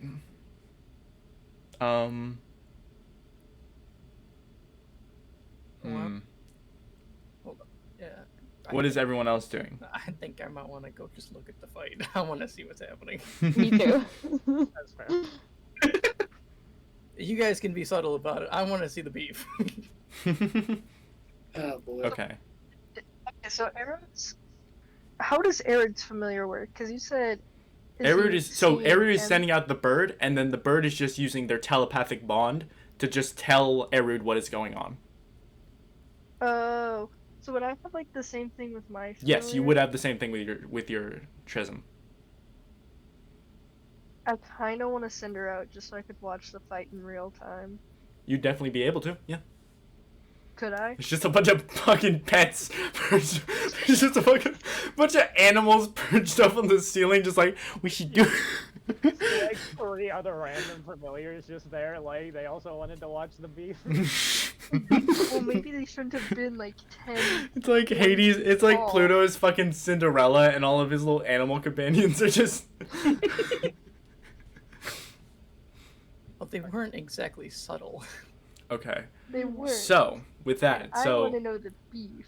Junji, you're sending out your Tresem, and you're doing the same thing where your Tresem is telepathically communicating with you. Sure. Or yeah. are you gonna watch? I kinda You wanna can. watch You it have two through options. her You can. eyes. Yeah, you have two options. You can either go deaf. You can either go deaf and blind from your perspective, and be able to visibly watch what goes down. Or you can just let your Tresem go and then telepathically tell you what is happening. I'll go deaf and blind. Be different than Erud. Okay. Eru, do you still want to, with that in mind, do you still want to go talk to Lord Versloon, or do you want to go deaf and blind? He'd probably still go talk to them, provided like I don't get communicated that anything like big is going down out there. Okay. Do Nox and Kryn, Nox, Kryn, and Splint, do any of you want to go and have this, to see this, or do you also, and if so, how do you want to do this? Where did they go again? They went outside and down like this elevate. There's like the entire ball courtyard area is on an elevation, and and walled off, and they just went down. They went outside the front entrance, and you can kind of see them loop around. So they're like right outside. Mm. Can I use my previous stealth roll? I'm gonna say you're gonna have to re-roll your stealth roll in order to, because that stealth roll got you the information that Kidemonas had, but this would have to be a new stealth roll. Okay.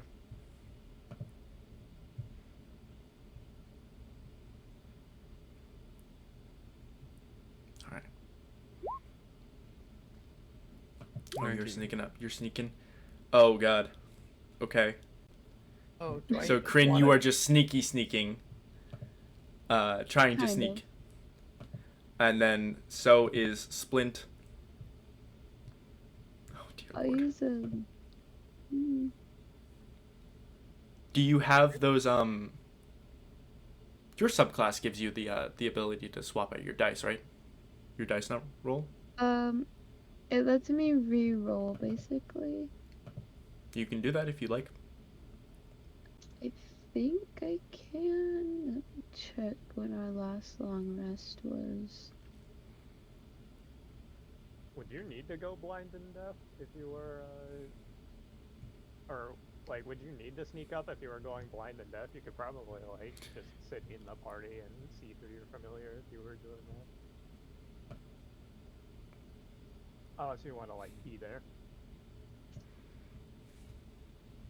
Use it. And you can also see, like, as you are also trying to find a way to find a communication method, you can see that Thanatos and Sephic both post themselves up on either side of the entrance as well. Mm.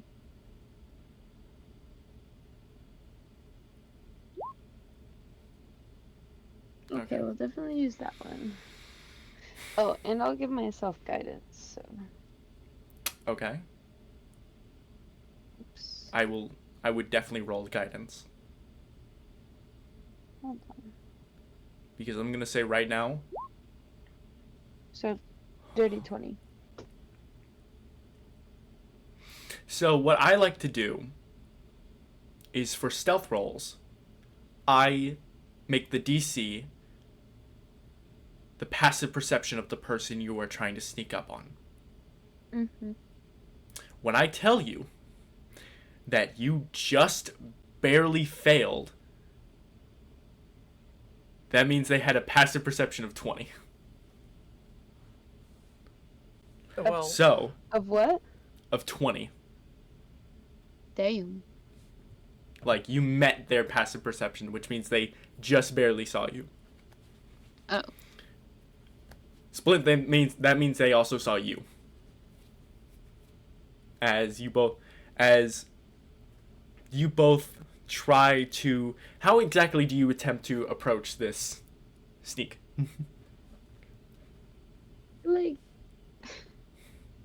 Because also Thanatos and Sephic are both are also, so you are, I think you would be able to get around those two. It's just as soon as you step outside, as soon as you get past them, you are seen by both do of I them. realize? Can I realize that like he sees me trying to sneak?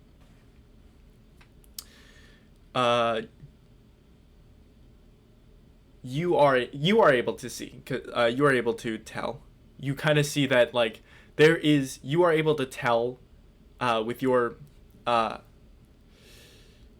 I think at the very least Splint is able to tell, because Splint, you are able to catch fast-paced movements. You have a high enough dexterity that you're able to react and also be able to tell, like you are able to register things that happen a lot faster than other people. So when I tell you, you only are able to see that they see you because for a millisecond you see Zeus's eyes go from Pluto to you to back to Pluto, like that. And that's and like that small eye movement from Jupiter immediately tells you that he saw you.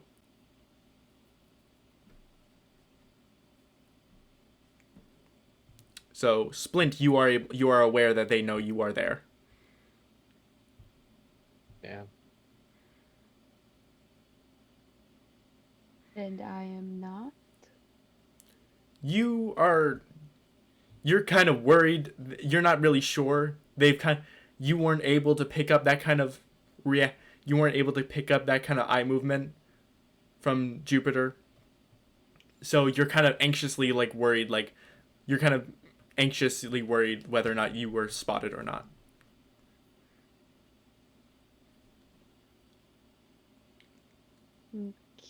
Okay.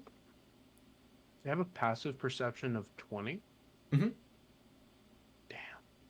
That's good. Yeah. These are powerful motherfuckers. Mine's a 16, and I thought that was pretty good. It would normally be pretty good.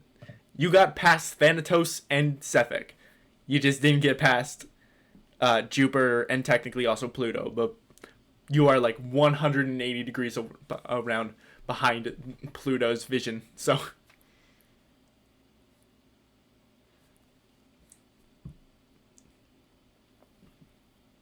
all right. So with that, I would like you all both to drag yourselves exactly where you think you would try to post yourselves up, knowing where they are.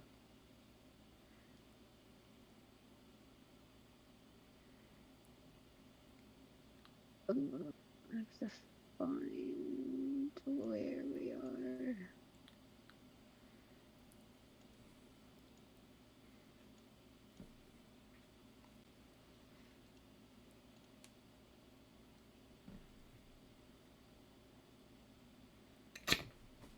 Well, Right there? I don't is this the There's no door? cover there. I'm confused about the map. So, where I am, is that like a door with stairs That is a going staircase. down? Yeah, that is a staircase going down, And they're at a lower and it's an level. open staircase. So there's no like banisters or anything. No. Well, are there any other doors? Like, is this? It's an open archway that you walk Is through. this like right here a door? Can you see that highlight or no? I don't think I don't think I could see your highlight. This? Oh, no, that is a. No, that's just like a little decorative piece on the wall. Okay. So I guess that my question is like there isn't really anywhere for us to like Yeah, the kind of. besides the stairs. Mhm. Okay. Can I do like performance or deception or persuasion to kind of play it off? Like I wasn't coming out here specifically for them. It's just a coincidence. I'm gonna say this is gonna be with disadvantage because Pluto knows who you are.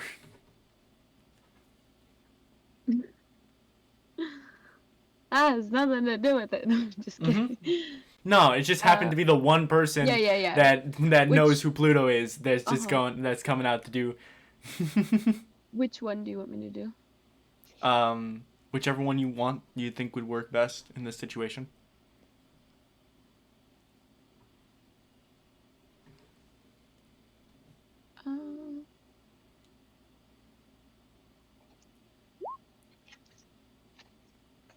Alright.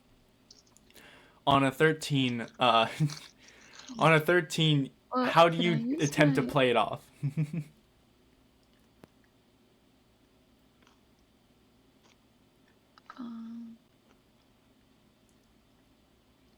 If I use another of my shift, do I have to roll with disadvantage again, or? Yes, I'll say. Well, because it's not like you just roll again. It's just, or I don't know. It's just a nat. Okay, so I'm gonna say that cancels out your. So you're just gonna roll straight this time. I'm gonna say this counts as this counts as you negating your disadvantage. So you're just gonna roll straight again. Okay, wait. Okay, it's it's a bit better. Okay.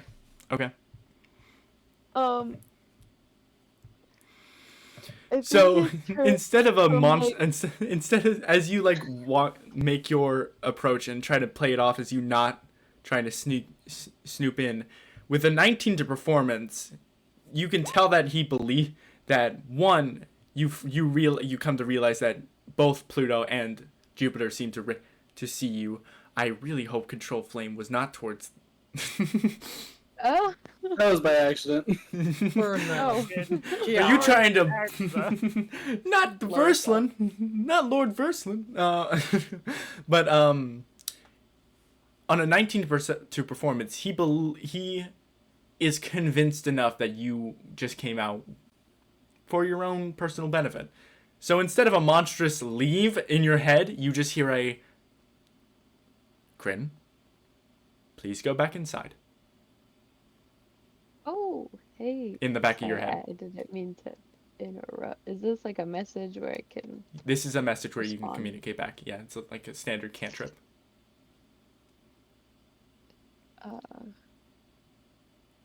One second.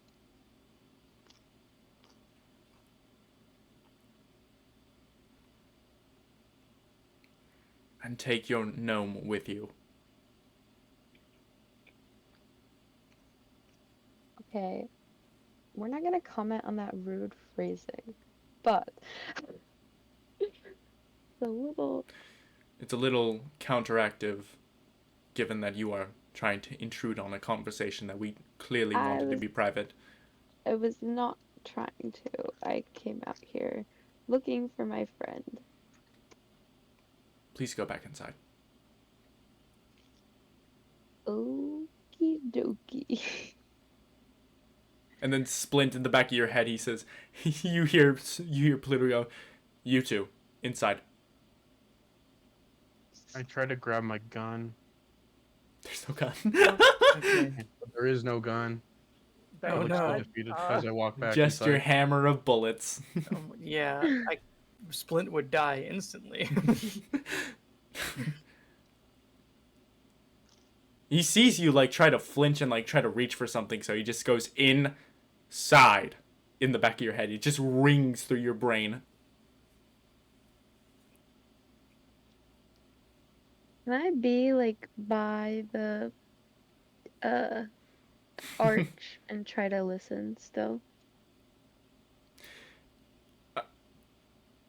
I just want to Like without a I just want to clarify your flashback. placing of where you are now, I don't because you are I don't- directly behind Thanatos. I thought, okay, I was Well, because now you confused managed to because sneak I past thought him, but now you are directly I was- behind him. talking about these people. What's happened? Tho- These two are his follower. Yeah, These two Those two are his followers. guys. Yeah, those two are his guys. You remember those two were following behind him, and now as they leave, they are posted up beside them. I'm sorry, my brain's just not working. You're fine. You're fine. Out of game because I know you need to leave, and Cherry is the only one that's like. And so far, Cherry has been the only one that's been able to successfully sneak up with their familiar. I'm literally just trying to get you out of here, That's because fine. That's fine. We'll I know. just- I'm sorry, but yeah. No, you're okay. You're okay. I'm just, yeah. Yeah, Nox saw the two guards. Feels his disadvantage and Just stealth, see- and just you walks can- away. You just just see the feel- gaping holes in the skull of Thanatos just stare daggers into you. No eyes, just daggers. That's. Yeah, I can go invisible for 6 seconds. That's not gonna help. Well, I tried, and he's gonna walk away. Okay. And with that, Splint, you have been yelled at now psychically to leave. I leave. Okay. He does what he says. You go back inside? Yes. Okay. All right. So with that final thing, Junji, can you roll a dexterity check for your Tresem? Yeah. I think What would that be? that would just Oh, roll I a found her. dexterity check on in the stat block. I found her. And I'll say because of how Kryn and Splint are distracting him, you get advantage on this. Let's go. Okay, so you can Roll reroll that. again. I can reroll it. Yes. Roll again. Okay.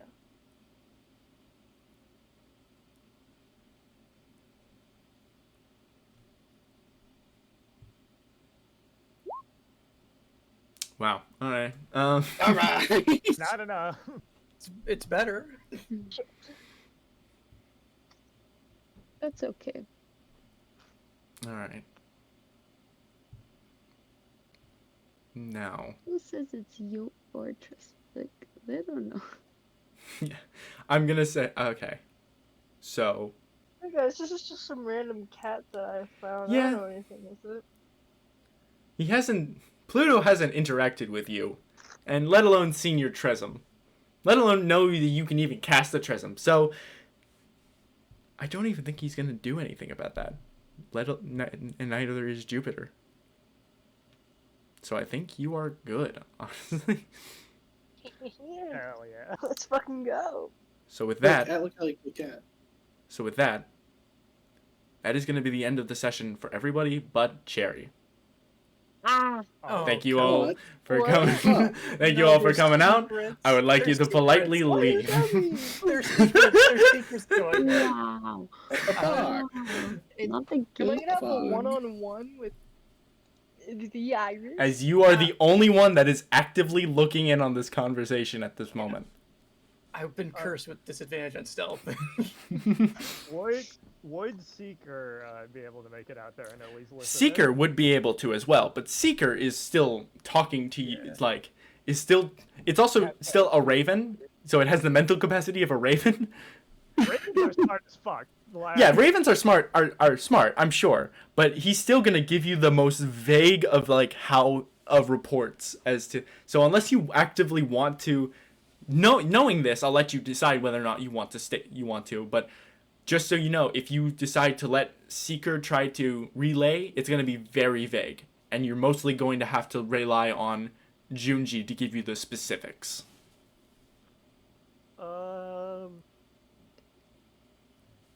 Yeah, I'll still let Seeker relay. I trust Seeker. I trust my boy. Okay. With that, that is going to be the end of the session for everybody but Cherry. Thank you all for coming out. I will see you guys next week. All right, see you. Next Friday. It was a great session, but now I want to be here more. I honestly really don't care if you guys want to just watch the stream, because I'm still streaming. So if you guys just want to watch the stream to spoil yourselves, but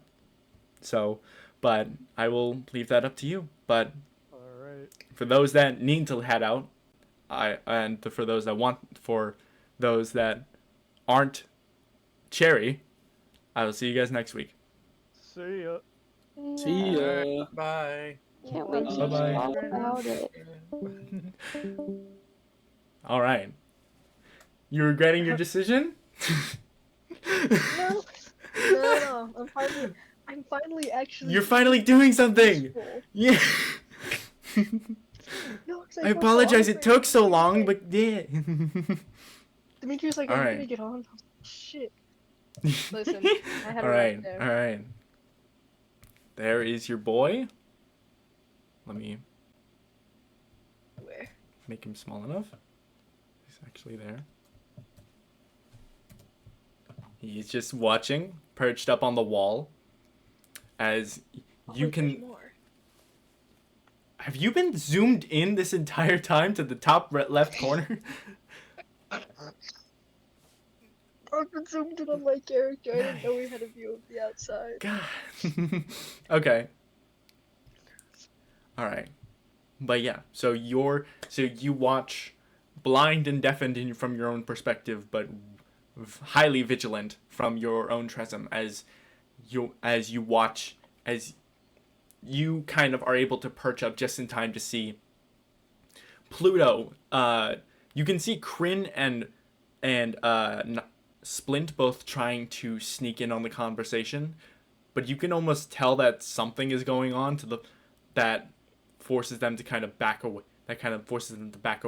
It's almost like you can kind of get the sense that they are being told to fuck off in some sort of message.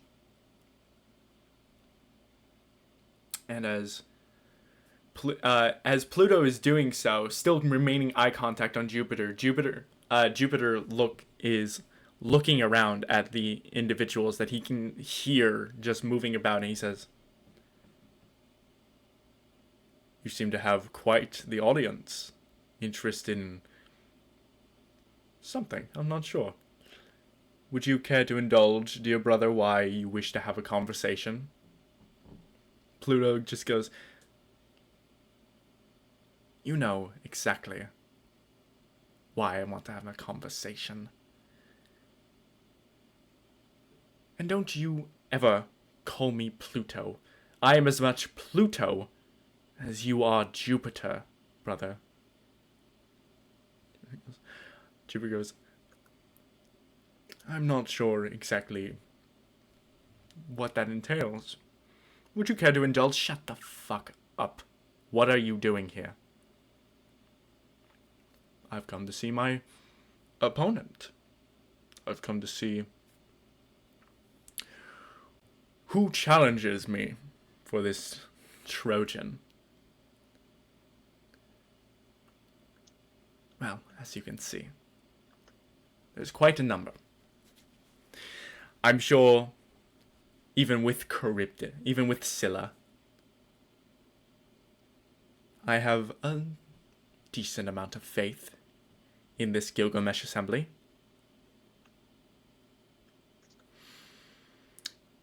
You seem to have such confidence in this Gilgamesh assembly. I could barely tell that they were meant for a Tiamat, let alone a single Draco Hydra like Scylla.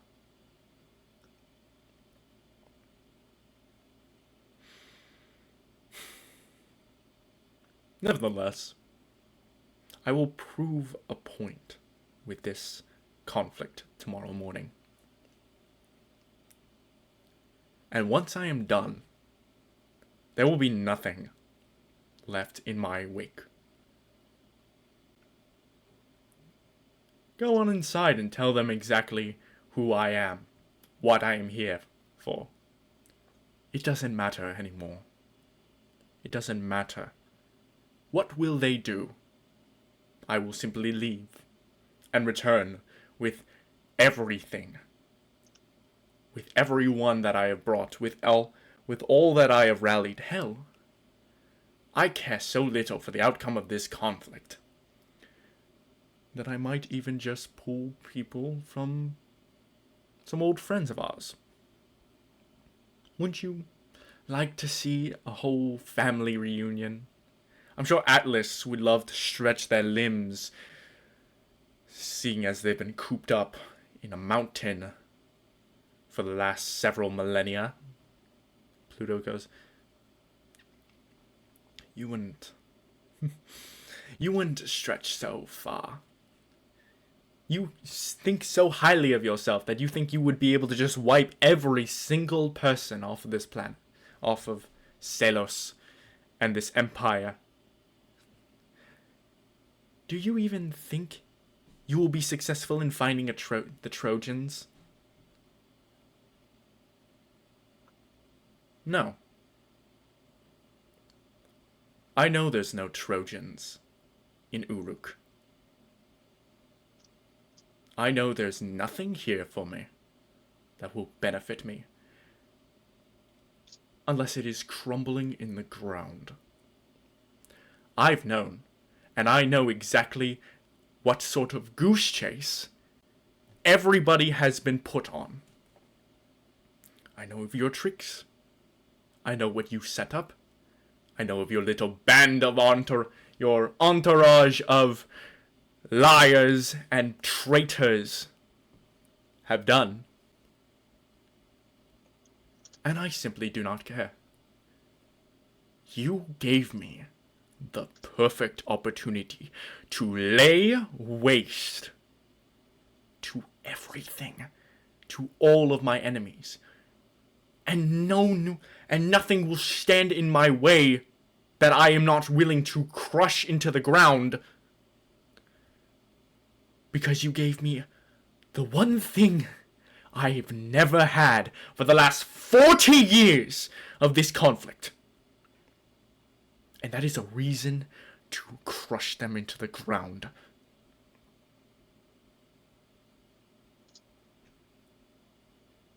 But now, I have all the reason I ever need to lay waste to this empire, lay waste to Zov, lay waste to all of these rivaling factions like Milaverta, take care of the Ceramorphs in Silver.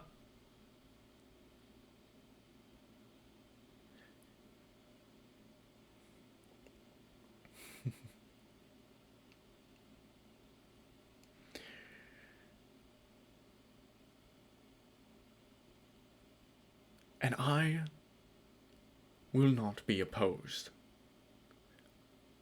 Not by anything that matters, at the very least. Because once I am done with all that I have achieved, and all that I will eventually achieve, nothing will stand in Ares' wake. Not even you.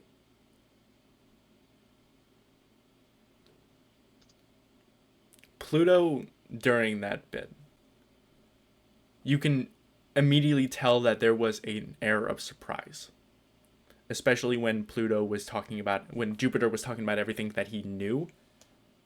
Pluto seemed off guard by that. As Jupiter says that last thing, not even you, Pluto seems to almost chuckle as he says, "You think so low of me that I will simply just keel over and die to your forces. You underestimate the Syndicate." I underestimate the Syndicate? No, brother. I've overestimated the Syndicate for far too long. Come to find out that everything that I've known of all of your members of the Syndicate for years. And you know what? You helped me.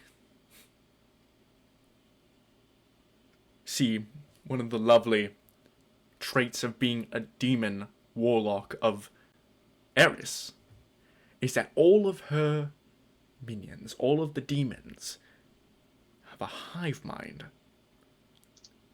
They are able to see, are able to know what all of the demons collectively know. They are able to see what all the demons are able to see. So when you allow two of my children into your ranks,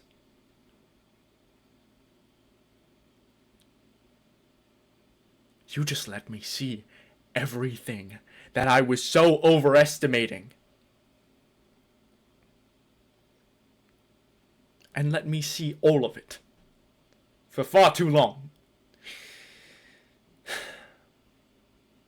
So now I know exactly what I am up against. You know, I trusted you, brother. I trusted you. And I was so stupid because I don't know why I would have ever trusted you. And now I am here to amend that mistake. Pluto goes, "What? Are you here to kill me, brother? Is that it?" "No. I'm not going to kill you." And it is at this point that you realize that you are that the Tresem has been so enthralled in this that literally he's just staring at the two of them back and forth. But as Jupiter looks past Pluto, and the Tresem turns to try to see what Jupiter's looking at, there is a third figure. Smaller than the two of them here, but still a very large and hulking human. A very muscular and well-built human, but still very undead and demonic in nature. A massive golden sword glinting in their hand. Iridescent. In fact, it looks like the same design as... It almost looks like it was cut from the same mold as Pluto's bident in his hand. Just staring with these gaping eyeless sockets, but still a purple glow in their eyes. A purple arcane flame just looking and breathing with this raspy breath through the mouth that is just a skeleton skull. Pluto takes a second to realize and goes to and instead of just simply turning around, they sweep around. Their vambraces glow with this radiant white light. And in a flash, Pluto's hands are filled with his bident. The vambraces are gone as he swings and tries to make a backward strike against this new figure. The figure just blocks with the sword in this lightning quick speed. Just goes for a block with one hand. Pluto looks down at the figure, first with the anger from his initial strike, but then surprise, realization, dread, as he just goes, Zacharias. And then in a similar lightning flash movement, the figure moves his blade in and in a flourish stabs Pluto in the chest with the blade. The sword goes several feet into Pluto and comes out a good 2 feet in front, out his back. Pluto is left with gaping eyes, rasping breath as he's trying to hold on, as he's just standing there, rasping breath, just staring at this figure. The figure staring back with just this rage. Are you trying to do anything about this, by the way? Are you trying to do anything at this point? Fuck no. My Trism Are you is just not watching? gonna get into Are a you just fight with the Well, Reaper. no, you can always at any point you can just pull out of the Tresem to go and try to warn the others. I'm gonna but watch for a little pulling bit out of the- longer, just so I have waited out for a few more minutes, see if anything else happens. Mm-hmm. Don't do that. Jupiter, you watch, simply moves off to the side, letting this figure push Pluto forward and just turn him and pin him against the wall. The sword, what's sticking out of Pluto's back, drives cleanly into the stone, cracking, just cracks, crawl up the back with the amount of force that he presses Pluto into this stonework. Pluto looks like Pluto goes to raise his hand, open hand, letting go of his bident. You can see little bits of arcane try to flourish and fire out of his hand, and it drops dead. And Pluto, his head falls off to the side. And you just hear one last breath just wheeze out of Pluto.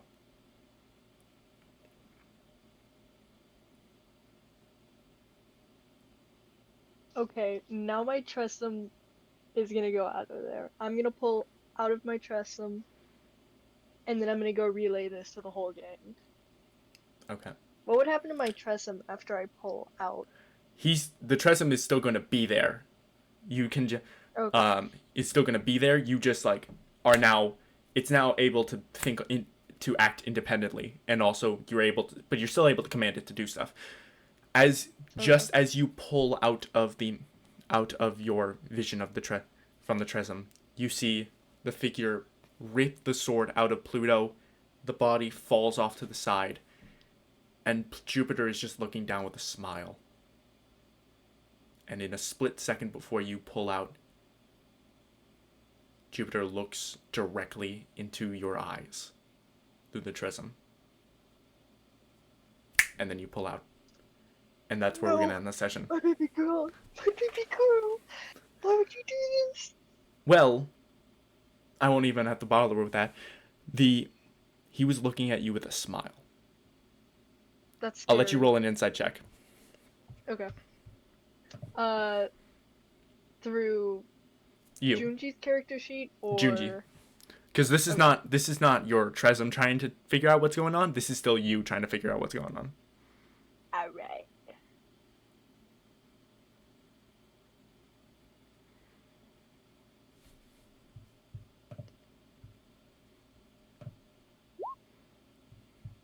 Okay.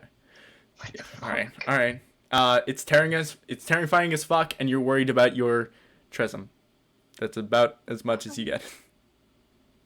Well, damn. All right, and that's where we're gonna end the session for now. Ooh. We're gonna have so much to go over when we come back. Yep. And looking at the stream, I don't think anyone was actually watching. I don't know. I'm not sure. I feel like if Sorry. anyone, it was probably like Dimitri or maybe Erud. I'm looking at the viewer count, and it's only showing my devices. Oh. So nobody's Never mind. actually watching. They were like, no, I'm not going to get spoilers. Why not? Which is fair. Oh, they're gonna freak out. Which is fine. Oh, shit. No, Dimitri's in the chat. I have seen the very end. Hi, Dimitri. You guys are kind of fucked.